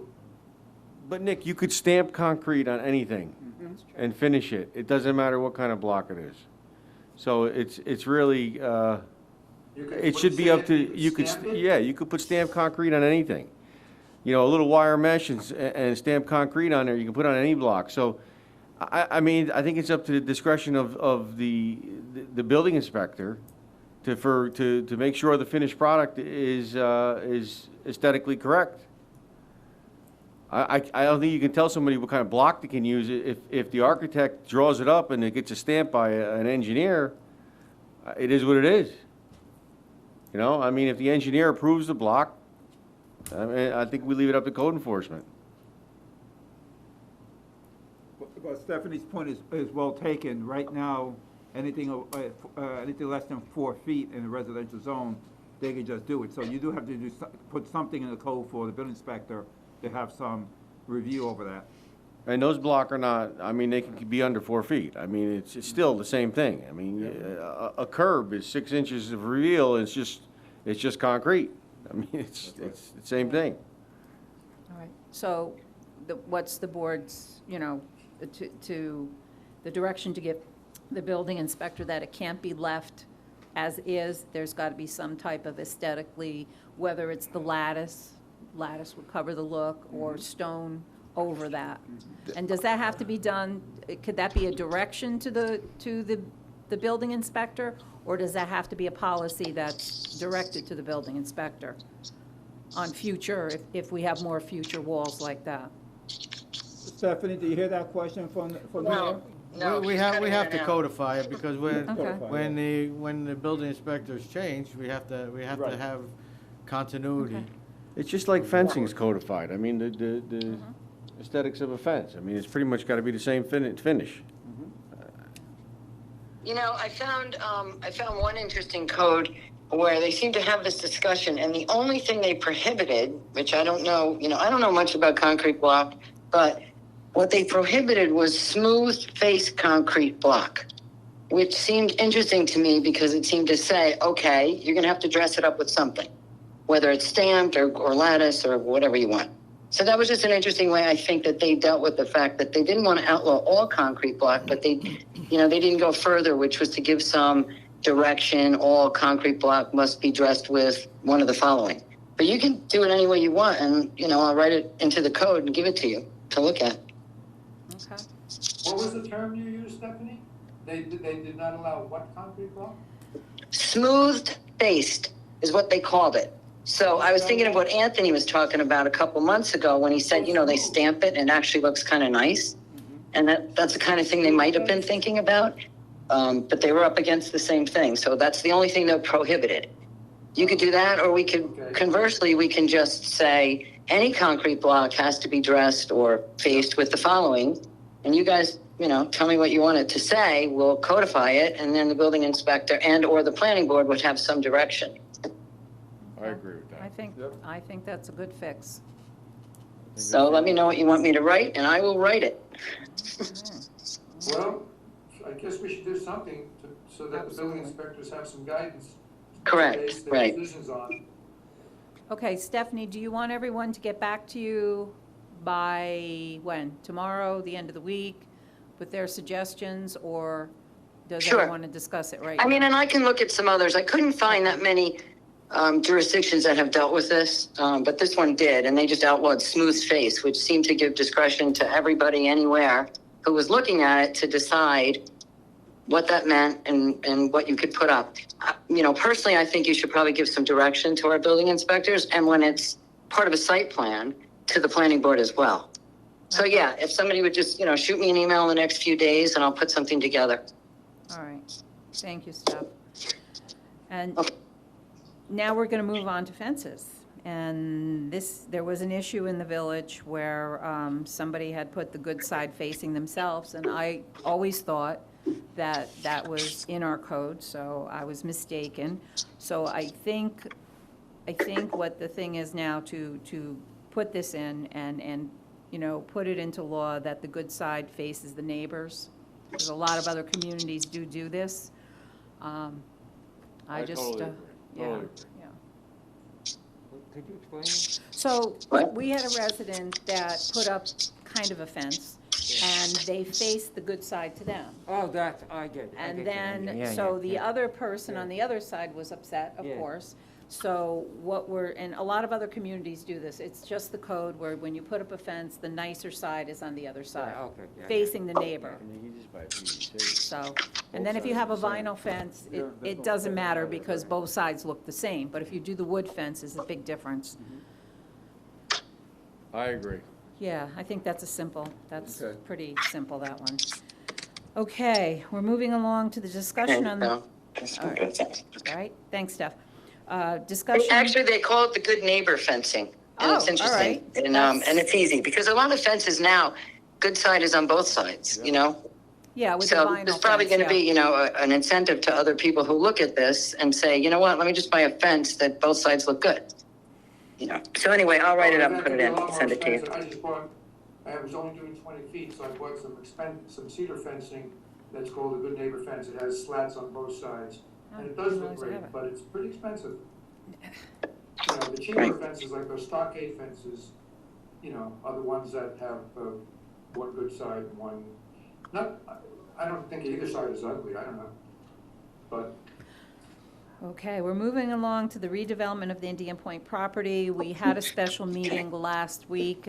We did open up the discussion on that. And of course, we're looking for the best and highest use. And Marcus, I know you had gotten another price.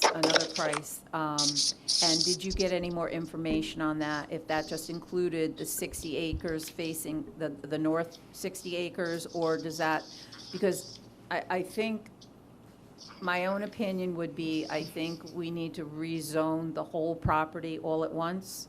And, you know, I know Rich came up with the idea of everyone to come in with what they would like to see and what they would not like to see on the property. So, Marcus, did you get that updated information? I reached out to the planning, they were too busy I left most of my message, I didn't get a response today, so I'll make sure we get it I'll email the board as soon as I get the response. And Okay. then you can continue discussion at the next workshop and then decide what you want to do. Okay. And all right. I'll make sure, you know, both prices are compatible, either doing just the 60 acres or the full, or all the property, you can decide which way you want to go, either way or none, so, but you have the options. I know, and then there's the one section where it's going to be decommissioned, that's going to be 10, 12 years down the road, so, I mean, you could look at different things now, I guess, but there's going to be no development there for quite a while. So everybody received a copy of the proposal just recently, so if anybody has any questions, just email me, I'll email, or you can email directly to the planner, get the responses, so that way you have your answers before the next meeting. Okay, good. The survey that was listed that Nick, you told me to look at on our website, that was a joint survey. There was 500 and something responses. I thought you had said there was less than that for village residents. I didn't see a specific village residents response list. The survey had two parts. One was general, and then there were subsections there were like a few target areas. The Ansville Circle area is one. The Buchanan area was one. The Montrose area, you know, I think it was broken down to 4 areas.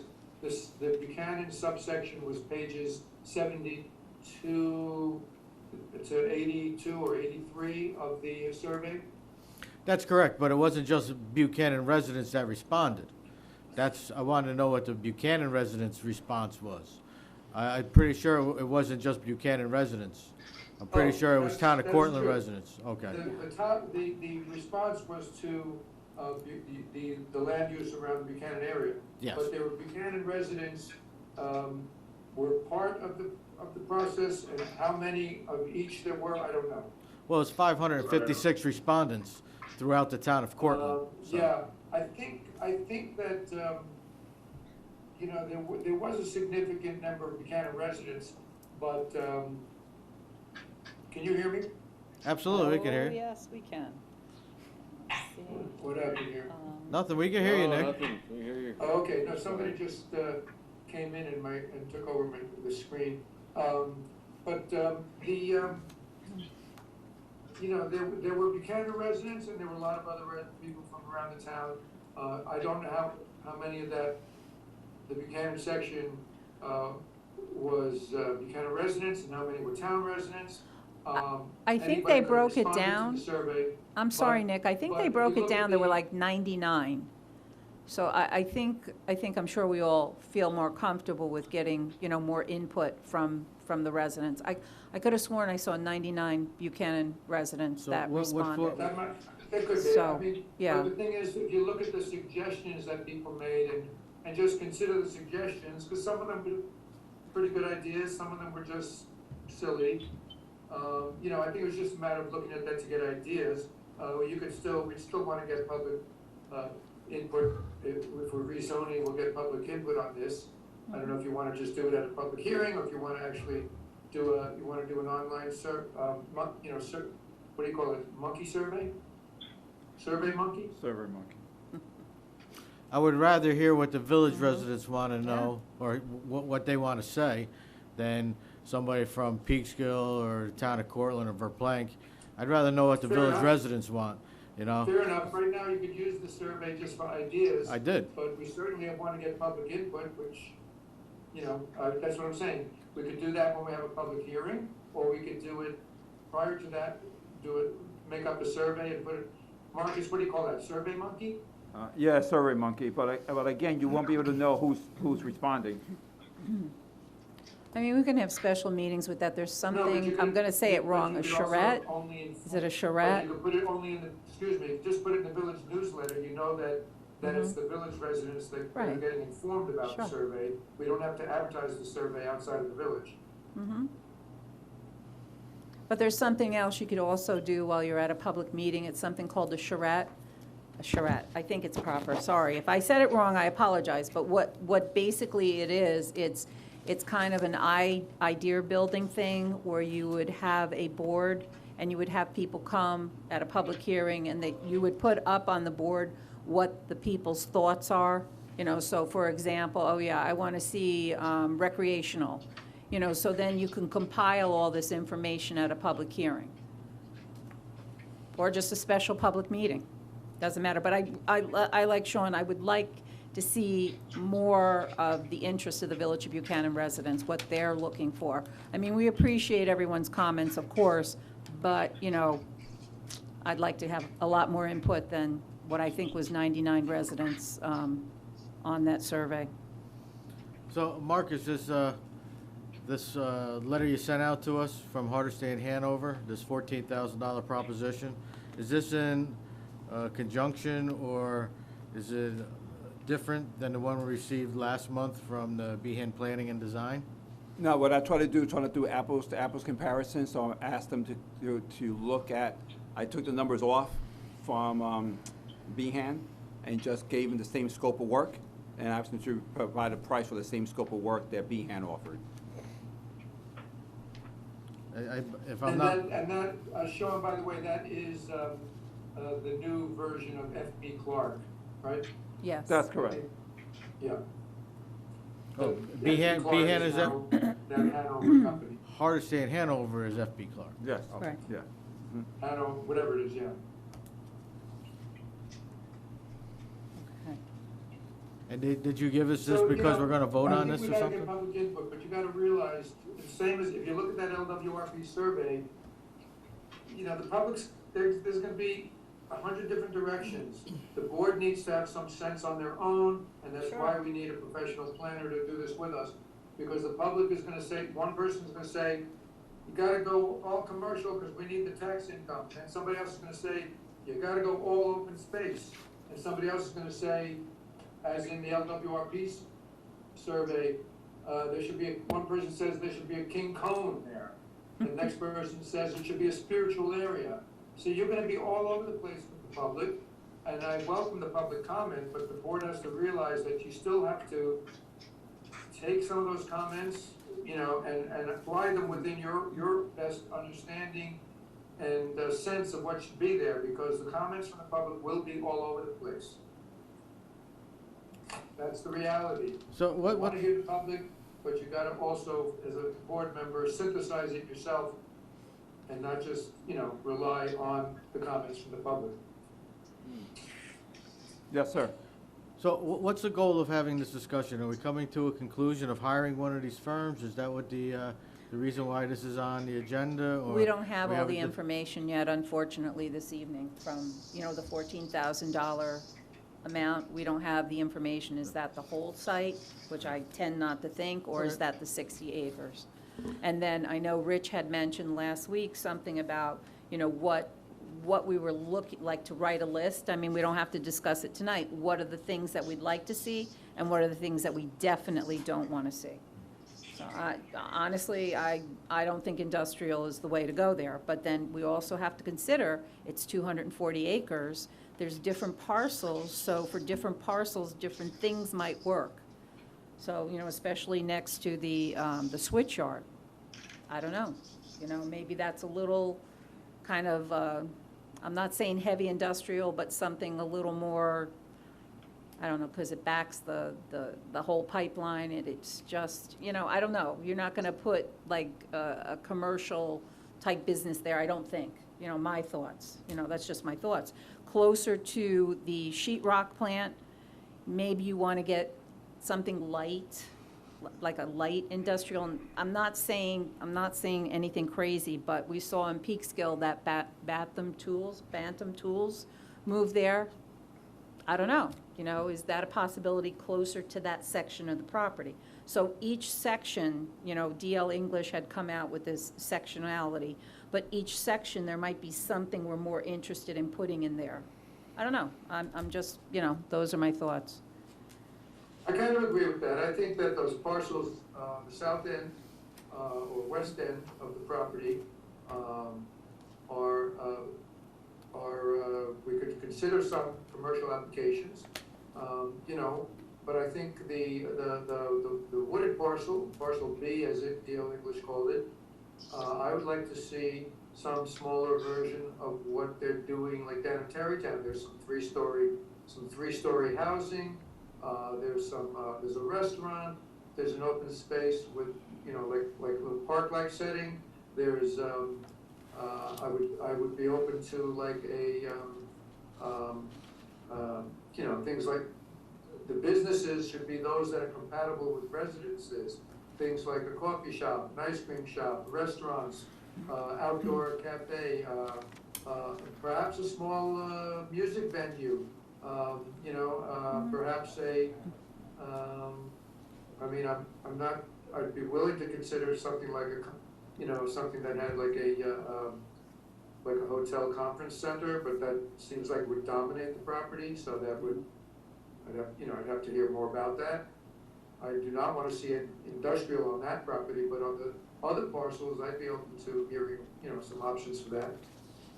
All right, so really I think we might want to rezone, look at rezoning the whole thing. I don't know, because right now, everything we're talking about, I don't know, maybe not.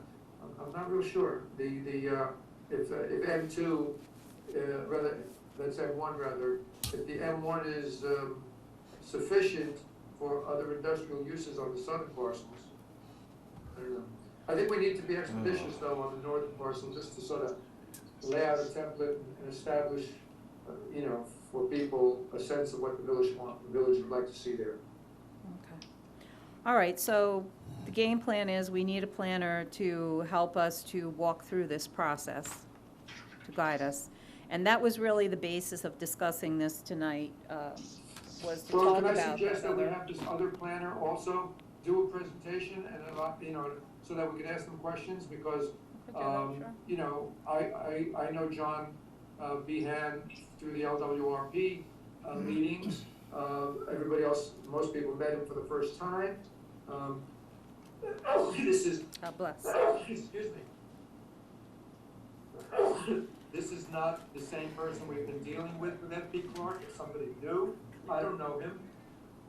I'd like to talk to that person and get a sense of who they are before I can make a decision between the two. Yeah, we could do that, sure. You want them at the next workshop? Yeah, if you could come to the next workshop, that would be great. Yeah. Who are you? What are you gonna do for us?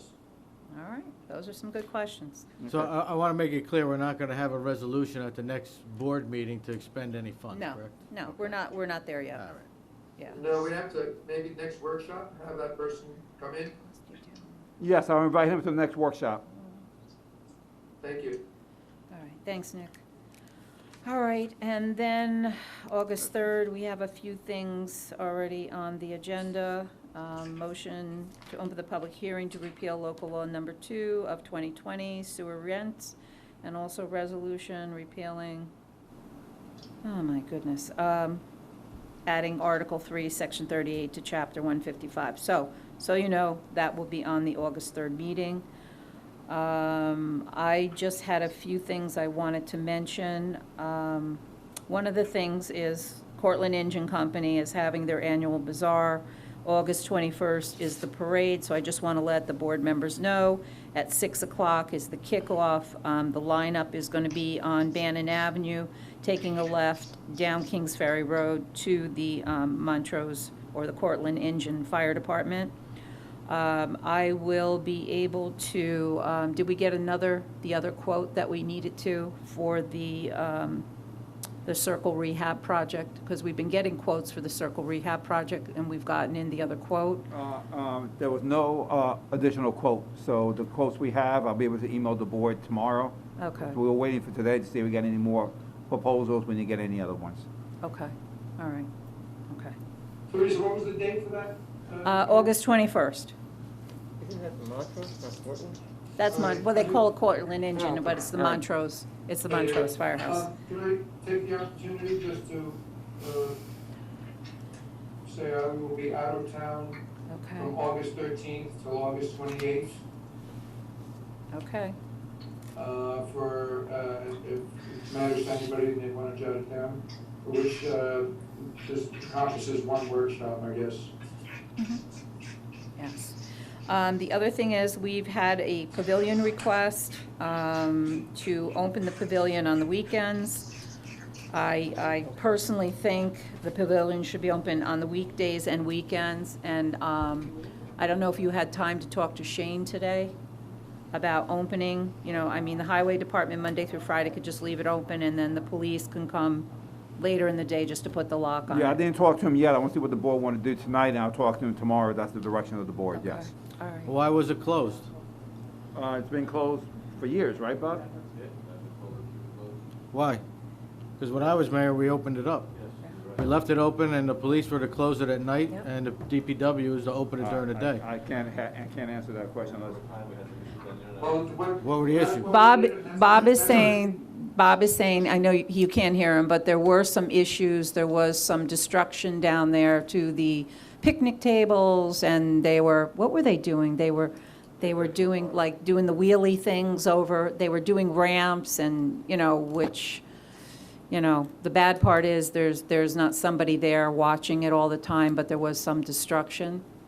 Can we, this has come up before with Glens Cove as well, can we just get about, 3 remote video cameras? It's not very expensive, and just have them, there's no reason we can't have a monitor at the police station that they could look and see what's going on at the pavilion, what's going on, at the parking lot at Glens Cove, what's going on, I don't know, wherever else. Those small cellular cameras that communicate through cellular. I'm not an expert on it, but I know it exists, and it would not be, you would look them up. I don't know if you have to just pay for a cell service. I don't think it would be a very costly option, and we could, you can't be there all the time, but if something got damaged, you'd be able to look and see who was there and what happened. All right. I don't think that would be that Video costly. surveillance cameras at a couple of spots. I don't want to turn the village into Big Brother, but at least the Let's Go parking lot and the they could look and see that. If they see something, they could go right over there. I don't think anything's getting destroyed in the Lens Cove parking lot. It's, yeah. No, but it came up at some other discussion I mean, if they had a couple of remote cameras that they could tie into and look to see what's going on, it would help. They can't be there all the time, but if they were able to look at it when they're in the police station, can we consider that at least for the pavilion? Absolutely, if the board wants to do that, absolutely. There's a whole bunch of different options, I can look into them if that's what the board wants to do, no problem. I Yeah, think I we, mean, as far as I know, it's not a terribly expensive thing to do. Maybe you can find out more, Mark, I would appreciate it. Yeah, Bob and I looked into it some time ago, so we want to make sure the board is okay with that, so we can work on that, that's not a problem. So maybe whoever was causing all that trouble before, maybe. They grew up. They grew up. Yeah. Thank you. Yes, I was going to say that, but thank you for saying that. You're welcome. But I think it should stay open, by the way, to the Yes. original question. Of course it course. I should think be. it should be Of course. open and closed at night by the police, and that's what it used to be, and it just sort of seemed to drift into some different policy without any real clear Yeah. consensus from the board. And then, Bob, after camp is over, what are we, another week? 2 weeks with camp? 2 weeks. After that, maybe the picnic tables go back again so people can, they get taken out. Yeah, and this way people can play basketball, the kids can play basketball or whatever they want to play there. Okay. I think that's all I have. We are going to have an executive session. Nick, Yes, did you have anything else? no, Okay. Are you comfortable, Nick? He's all talked out now. no, I really wish I was there with one of those really neat, comfortable chairs that Marcus and Teresa got hold of. Well, you can be. It's really torture being here at home, Well, then we'll see you next Tuesday. probably. Good, thank you. Okay, anyone else have anything before? I have a couple questions. Sure. A few months ago, we expended $4,000 on a traffic study on Blakely Avenue. What are the results of that traffic study? We did not expend the money. You didn't have the traffic study? No. That never Okay. happened. Okay. Okay. We had also spoke about the road opening permit changes. Did we have any changes? Any changes that we should be instituting so we don't have to pay engineering fees for inspections for Con Edison or anybody who opens up the road opening? Yeah, I I know was we waiting had for this- Joe to give me a proposal on that, I haven't gotten it yet, I'll get haven't it for the gotten next no meeting, proposal? I'll reach out to him. For the last couple of months, I've been asking about the Save a Tree remediation, where the Village of Buchanan incurred costs for instructing that property owner to follow his site plan, and we were billed for it. Did we ever get the money back, or are there anything in court right now? Has there been fines issued or violations issued? Are the building inspectors on still? Yeah, Brian, Peter, you still there? I don't know if they're on. Peter? Yeah, we're here. Yeah, they were asking for an update on Save the Tree, Peter, Brian, if you could give an update on what's going on over there? Which one? Save a Tree. Oh, They've removed like 80% of the chips. yeah, they removed almost all of the chips. We let them know that the curbing is the limit of what they can do on that property. They've gone beyond the curbing. And we told them they have to go down the hill and pull those chips up. And they've been doing that. They're not exactly doing it at an expeditious rate, but they are accomplishing it, and it is being reduced. The biggest complication is we have to make sure they don't start again doing that. Well, my question is, we incurred engineering fees for the enforcement of this issue, and I was under the impression there was going to be a process where we can recoup those fees that we expended to force the property owner into compliance with his site plan. Have there been violations issued to Is be Mr. Murray adjudicated? referring to the charge that Mr. Palmer charged for sending me a set of plans? I That's the don't- only fee that I'm all aware I of. remember is was that what it was? So It was shouldn't be paying for $90. it. It was like, was that the $90 bill? I don't recall. Yeah, it was That's That's a more couple than I'm months aware ago. of. Yeah, Peter, correct me if I'm wrong, that was to get a set of plans of Yeah. the project, right? To get it We from were George? trying to, because we had nothing in the zoning and planning board minutes that I could find in our office to show what their original use was for that property. Mr. Palmer felt that he would have made notes in the side ledger of the plans for what had to be addressed. So I did not have those plans, so he had his office person find me those plans and send them to me. Then I was told or questioned about the $93 charge about the plans, the service. If that's what we're speaking about. That's the only fee I'm aware of. I would have to look at my notes, but I just thought it was wrong that the village should be incurring any cost, whether it's $90 or $900, for somebody who's in violation of their site plan and has been since at least 2018. So there was no violations issued to be adjudicated. They were just asked to remediate. Is that correct? Yes, that is correct, Mr. Murray. All right. The other question, one of the reasons why I had asked you guys to come to this Yep. meeting was a discussion about the accessory apartment review process and inspection process. And a couple of questions that I had was the way that the code is being interpreted.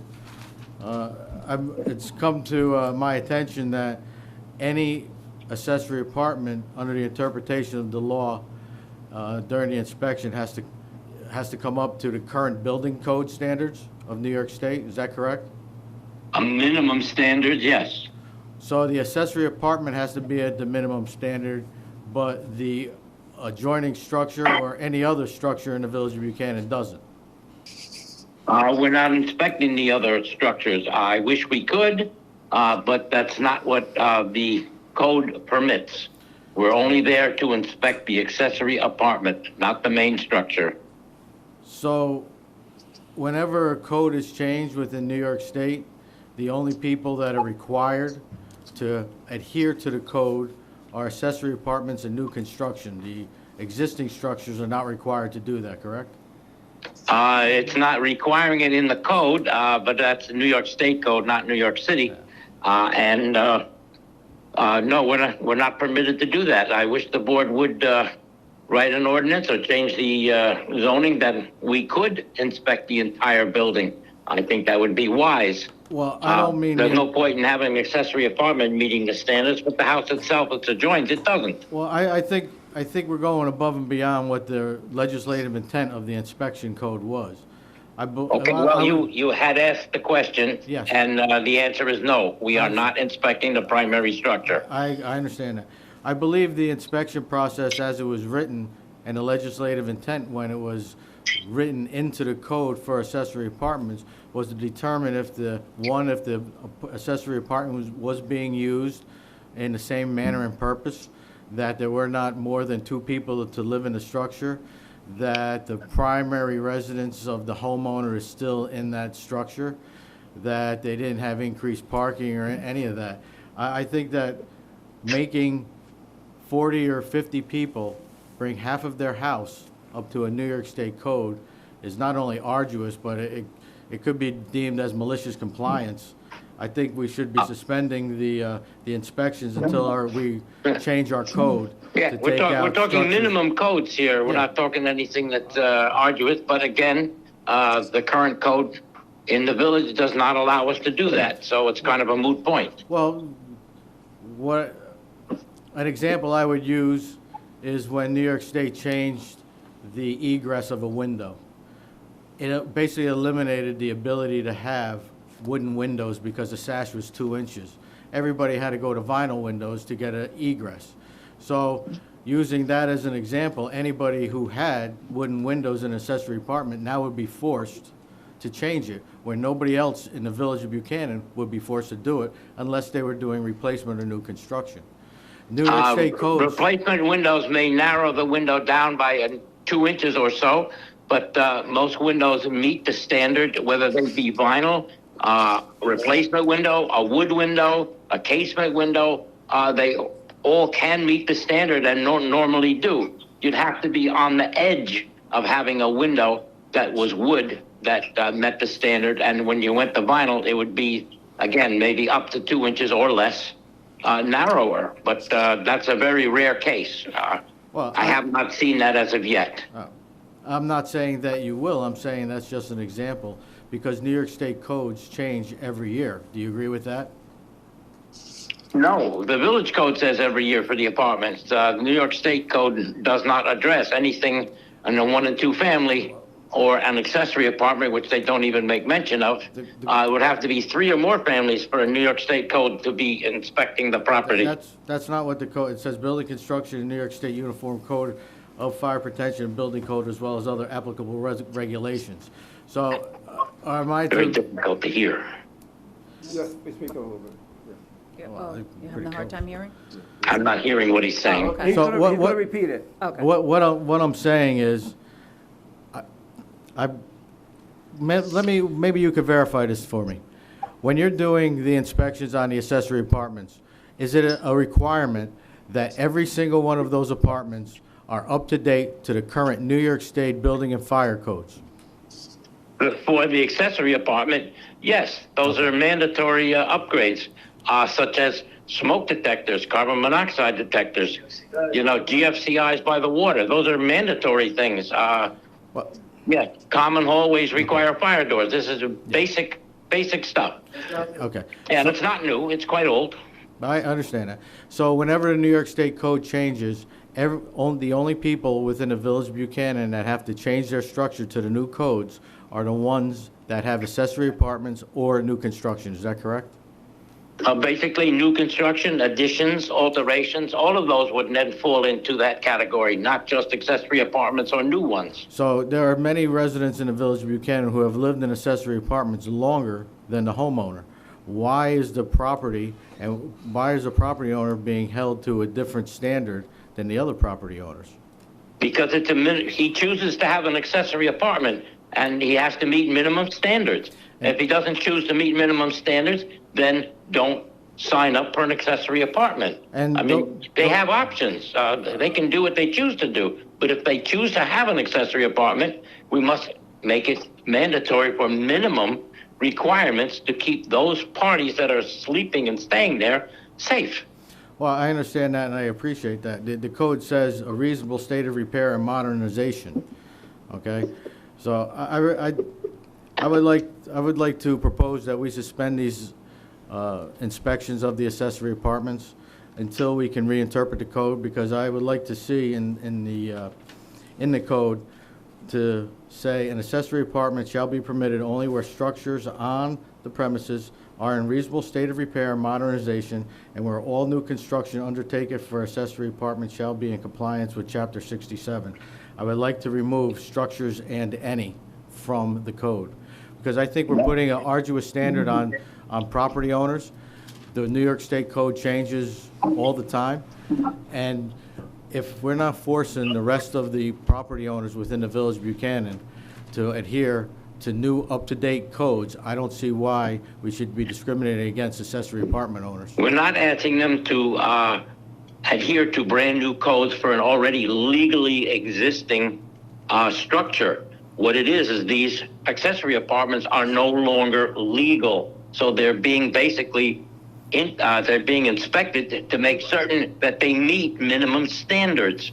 As of today. I don't understand the conflict here. The conflict is when these accessory apartments were constructed, they were built to the code that was in existence at the time.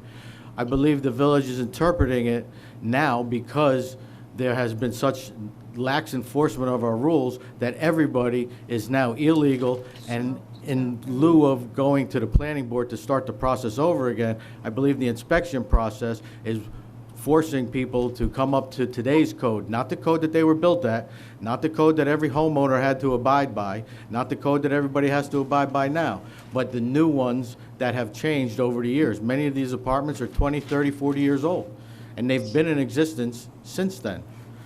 So I think forcing them to come up to today, because you're interpreting it as all apartments are illegal because the village didn't inspect it, I think that's a little arduous, and like I said, it could be interpreted as malicious compliance with the law. So that wasn't an interpretation by the building department. That was an interpretation by the village board in choosing to find out what's happening with the accessory apartments.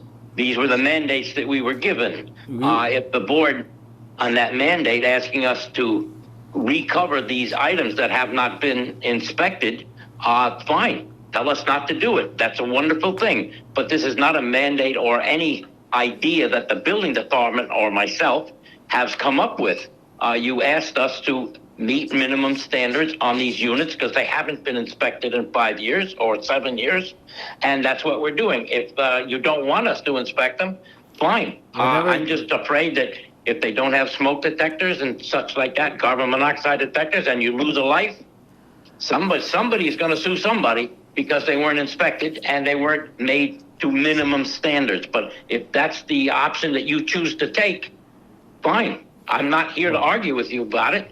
I'm here to do what the board is requesting. And I was under the interpretation that our request was to verify that number one, the structure was still owner occupied, that it was still the right size, that the same number of people were living there. When I had requested and agreed with doing the inspections on that manner, I did not know that everybody in the village of Buchanan was going to have to come up to today's code standards. Today's code changes, minimum standards, safety ones that had nothing to do with time frames or legalities or anything. Smoke detectors were required to be in homes and all living spaces. That has nothing to do with the village code or renewal of this.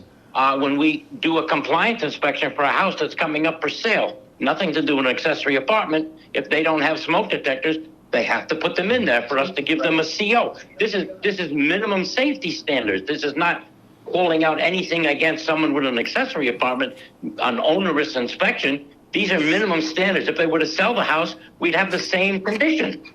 It's not just accessory apartments. These are minimum standards, safety inspections.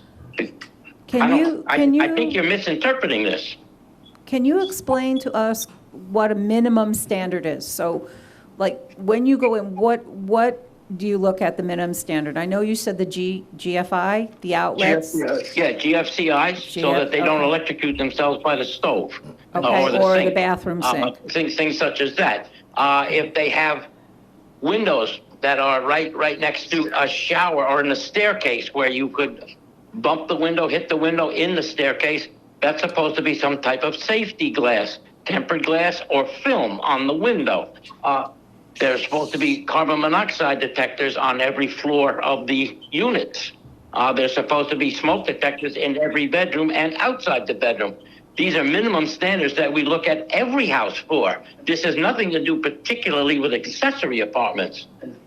Yeah, and of course there's fire doors when you have common hallways. That's a minimum standard too.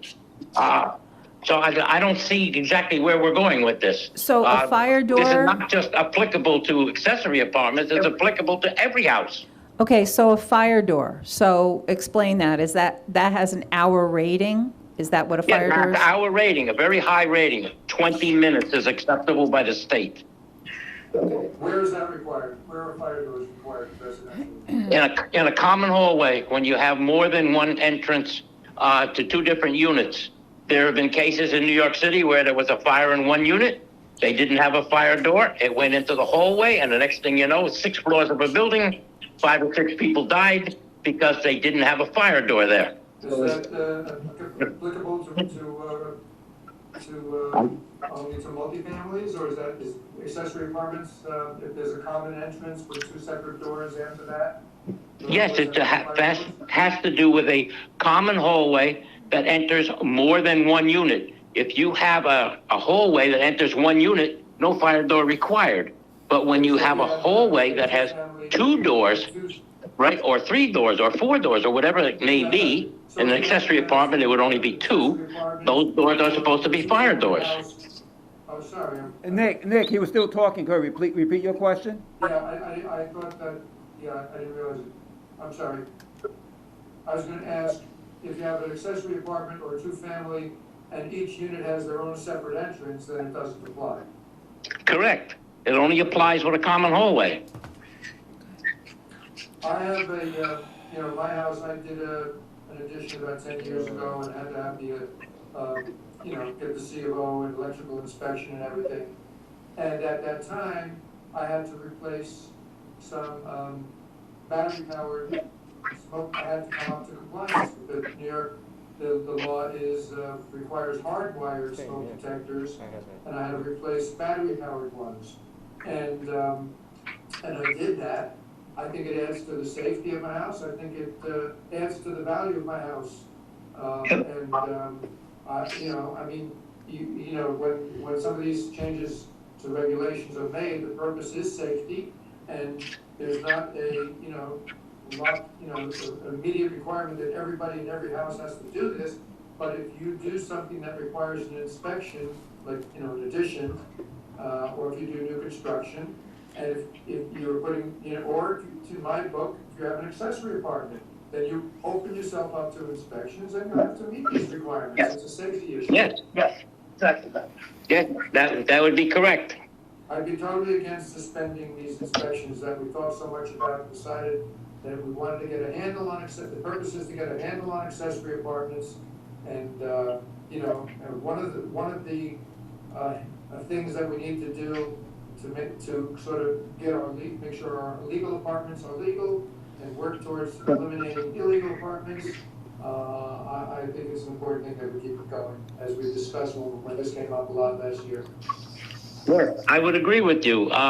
We had, there was an incident last weekend, a carbon monoxide detector went off. I went and did an inspection on the home, and I found smoke detectors that have been out of date for 12 years. They were good for 10, they're 22 years old. People don't change them, they don't pay attention, I'm sad to say, but then people expire. That's one of the reasons why New York State said, if you have a sleeping space, you have to have a smoke detector, inside and outside, carbon monoxide. At least one on every floor. These are, as I said, minimum standards, whether they be an accessory apartment, your personal home, or an apartment building. They all fall into the same requirements for minimum standards. Yeah, not just accessory apartments. Everything does. Yeah.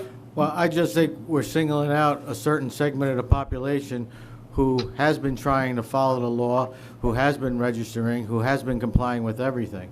And the building inspector made a comment that all of these state laws that have changed are applicable to all residents.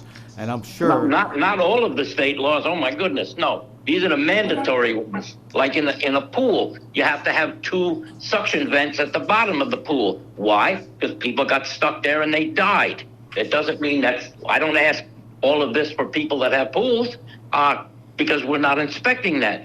There's a lot of state standards that are mandatory. They have a lot of them where they say, okay, you can't have a ceiling higher than this or lower than that. We're not inspecting for everything that the state has. There are so many things that they come up with every year that we have to do 24 hours of recertification every year for all of the changes that they make. We're only inspecting for the minimum mandatory ones. Yeah, these are minimum standards. I mean, we could delve in much further than this, but we're not. So how do you determine what rules you want to enforce and what rules you don't want to enforce?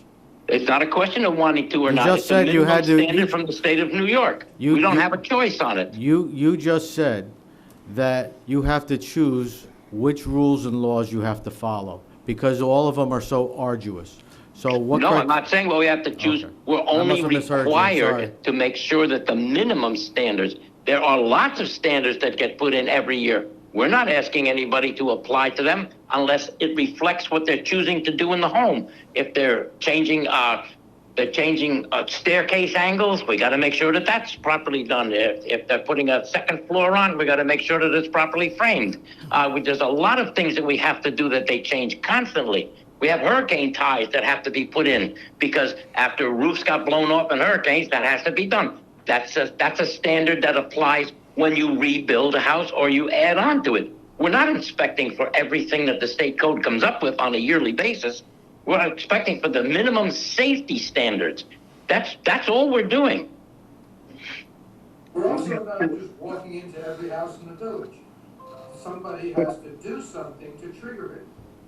Yes. If you decide to add an addition, you open yourself up to inspection. If you decide to apply for an accessory apartment, or if you have an accessory apartment, part of that is you open yourself up to an inspection. If you, Correct. You gotta do something, that triggers that requirement for inspections. It's not like we're randomly targeting anybody. Yes. And like I said, I never had a problem with any new construction or anybody who wanted to install an accessory apartment that it has to be installed as per the current codes.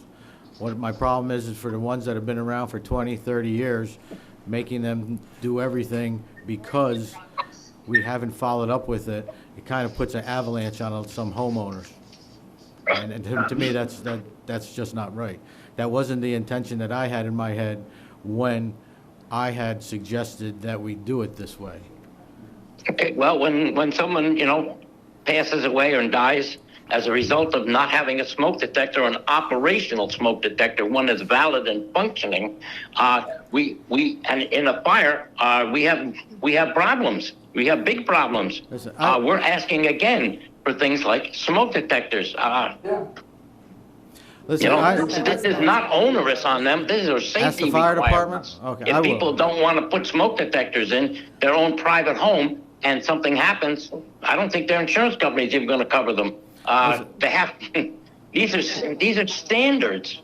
These are not just things out of the blue where I walk down the street and I knock on the door and say, "Do you have smoke detectors? Do you have this?" We're inspecting it because they choose to have an accessory apartment, and we're making sure that it meets a minimum standard. Can I make a comment? I think one thing that we haven't spoken about here at all, which I think that when you're looking for the minimum standards, I understand that, and I think it's actually a good thing. I know it can be a pain in the neck, but Sean, if those people that you're talking about, if they don't have minimum standards and there is an accident in their house, whatever it is, their insurance company will not cover them. Listen, you'll have no argument from me. I know that every rule that has ever been legislated on the side of safety has come from somebody dying, okay? You're not going to get an argument from me. I agree with you. My issue is that these people came on, they built their stuff to the codes at the time, okay? Whether the codes changed over 10, 20, 30 years, some of these requirements that are now considered minimum were not even heard of when it was constructed, number one. That's right, but what I'm saying, that I understand your logic and what you're saying, but what I'm saying for the homeowner and the person who owns a house with the accessory apartment, I agree with, on the surface what it all looks like, but when it comes down to the nitty-gritty, and if they have a fire and they go to their insurance company says, bye-bye, not paying you anything, you weren't up to code. So if I was that person, if I'm running, in other words, you have an accessory apartment, you're kind of running a business. You're making money off of something. So if I want my insurance company to be able to pay for something that happens to me, I'd rather know that there was a problem, that I'm not up to code, and I don't. I understand that. Look, I had to do that. I had something done in my house, and I had to hardwire all my smoke alarms. I thought, what the hell is this? I think I wanted to increase my deck by a foot. And, well, you got to hardwire all your... What does one have to do to the other? The regular person doesn't understand it, but I did find out that with the first person insurance companies call are building inspectors and make sure everything is up to code and every CO has been finished. If it's not, they're not paying a dime. So it's a hard way to learn a hard lesson. So I understand what you're saying, somebody coming in, but in the long run, it might be worth the money. Wow. I just think that it's, I don't want to beat a dead horse. I think it's a little bit arbitrary, even though they have accessory apartments in their house. I think the inspection criteria, the way it was legislated, was to ensure that the use was still being used, that it had not exceeded the occupancy or exceeded the size. We wanted to make sure the home was owner occupied so that these types of issues can be maintained by the homeowner. I just, I don't think that it's right to force somebody to change the codes of their house when they were built to the original standards. Just like every other structure in this village, you'll have structures that are around here for 40 or 50 years that were built 40, 50 years ago that had no changes to them. They probably have no GFIs. Some probably even have screw-in fuses. But They were built to that code, they didn't change it, and they're still gonna be covered if something happens at their house because they didn't change it. So I just think the law is being, I don't wanna say convoluted, but I think it's being arbitrarily applied on, too harshly, and not the way the original legislative intent of the inspection process was determined. All right, so, That sounds kind of twisted to me. You're kind of saying that people should be exempt from future changes in the code. Nobody's exempt from updates and changes to that's- the code. So did you put in GFIs in every place around your house? Around your water? Kitchens and bathrooms, yes, of Okay, course. okay. I'll bet you 90% of the people didn't do that. Well, too bad. They should. Okay? Sean, do you have a If you got specific, an outlet I'll wait in for the him. kitchen that doesn't have GFI on it, it could be dangerous. Could be. Could be. do you have a specific circumstance or No, a I've just been here. specific resident? I've you know, I've is been there- going, I've been going Okay. door to door a lot Yeah, lately, and yeah. some places I didn't even know had accessory apartments, and I had heard similar comments to the ones that I have made today. Okay. So I told them I would express my concern because it seemed like a valid concern, especially when I look back at what the code was, when I look back at my time on the planning board approving accessory apartments. I think the accessory apartment code, especially when it talks about transferring structure, is a contradictory statements, where it says that when you transfer accessory apartment, when you transfer a structure with an accessory apartment in it, the accessory apartment special permit becomes null and void, and then 2 sentences later, it says that the homeowner has 90 days to reapply, or 60 days to get rid of No, their sir. tenant. It says No, it- sir, I may choose to disagree with you on Okay. that. Would you I like me will to read it you to the you, letter sir? if you choose, Oh, and to put it into the record. This is the code that I there's printed nothing today. about 90 days. Brian, I printed the code. Brian, he's reading the code, not your letter, he's reading the code. Okay. Okay. You want, I'll read let me read it to you. The special permit shall be issued to the owners of the property. Should there be a change in ownership or a change in the residence of the owner, the special permit and the certificate of occupancy for the accessory apartment shall become null and void. Okay? So thereafter, no, it says you're null and void once you sell it. And thereafter, should the owner decide to live there with the structure and desire to continue the use of the accessory apartment within 90 days of the change, he shall apply to the planning board for a special permit. Should the owner not decide to live in the structure, not desire to continue the use, he shall have 90 days to relocate the tenant. The owner shall remove the kitchen accessory apartment within 60 days. So this is saying that you're null and void when you sell the house, but then you got 90 days to put it back. Or you kick your tenant out and he's got 90 days to leave, which nobody is ever going to get a tenant out in 90 days. So I just think that's a contradictory statement. When you're going to sell the house, everybody's going to have to come up to code for the accessory apartment and then reapply, or they can't have it anymore, you know? The whole house would have to come up to code if you're selling the house. Okay. So can I go over the minimum Yeah, that's what the standards compliance again? inspections are all for. We've had a very positive input from primarily almost all the residents that we sent Yes. letters to. We've only had an issue with a few, and everyone else has had no problem with it, and they're glad that their unit is going to be up to minimum standard. And they're more than happy to pay their $50 fee, which is minimal. I don't understand, there's only a few people that had a problem with it. Well, a Yeah, $50, a two to be $50 fee. exact out of 16 so far. But anyway, those are the two. Maybe, not naming people, just Yeah. Well, a $50 fee for an inspection, then if you have to change your outlets, you need a electrician and then you gotta file the electrical permit, and then if you need a door or a structure, you need another permit. No, you Mr. know. Murray, we've been very, very lenient with everyone, trying to make this all come to light. And there's certain things that we're not asking them to get a permit to put in the 1 or 2 outlets that are required. Just Yeah. like the maintenance of putting the faucet in, we're being very lenient, trying to help everyone get through this process. Yes. With very minimal effort, with problems. And no one's had a problem so far with the smallest of items we've asked for, except for a few residents that had door issues with a common hallway. That was it. Everyone else has been fine. Okay. If they needed the safety film, they installed it. If they needed another detector, they put it in. If they needed an outlet, they put it in. And we've been fine with everyone except for a few people up to this point, because there was 2 more items on their list that they didn't want to do. So that's all I could say is so far we Okay. have had no issues with everyone, All right. with most of the letters that went out. I appreciate your interpretation. So can I go back to the minimum standards again? So the GFI, that would be by a sink and, you know, whether it's a kitchen sink or bathroom sink, so nobody gets electrocuted. Or an outlet under the sink powering an Insta-Hot and/or disposal anywhere within the 6 feet of the edge of the water's edge. Okay, The electric has to be protected. It was 3, and they had to change the code, 115. Yep. To 6.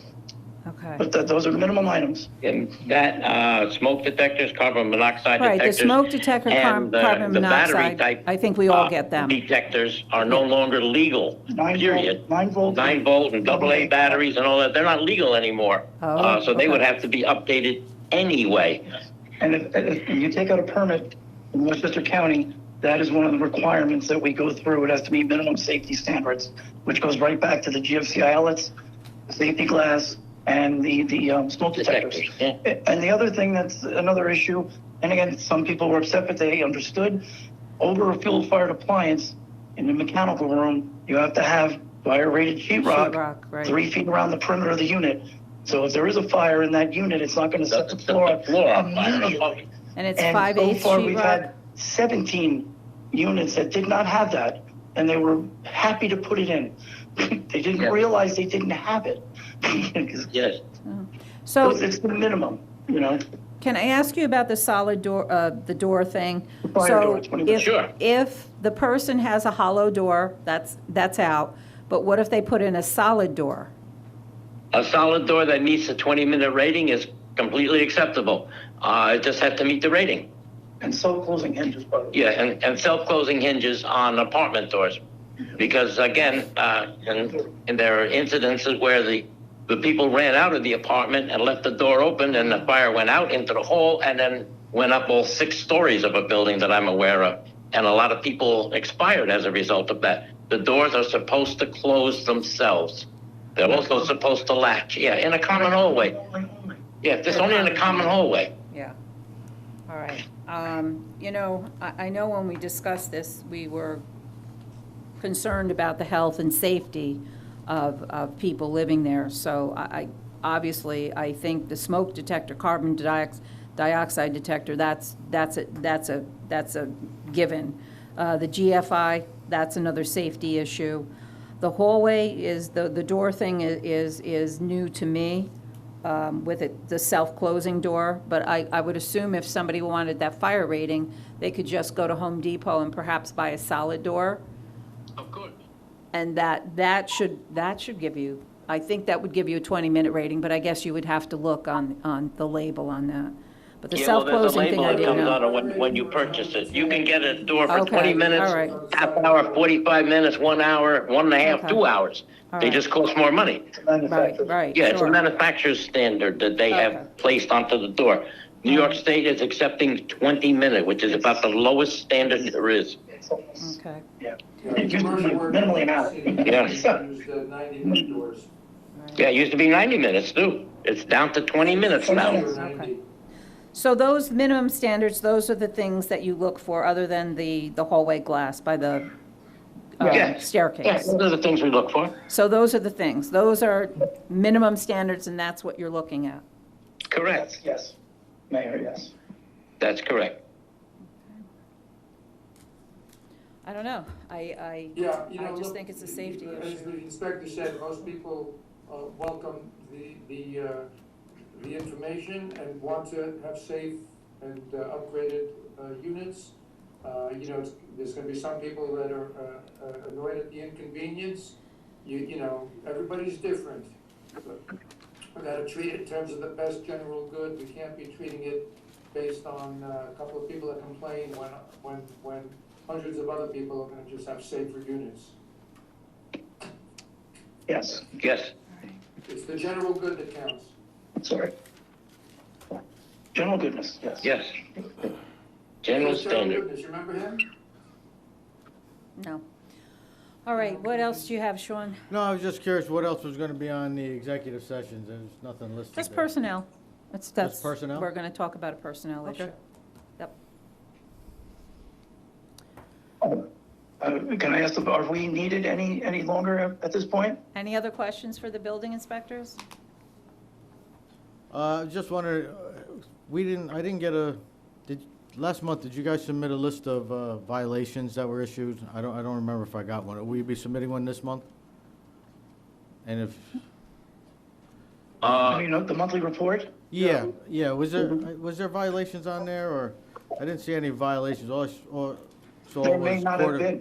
No, we only Well, it had said- basically one recently, and that's Mr. Sarmiento.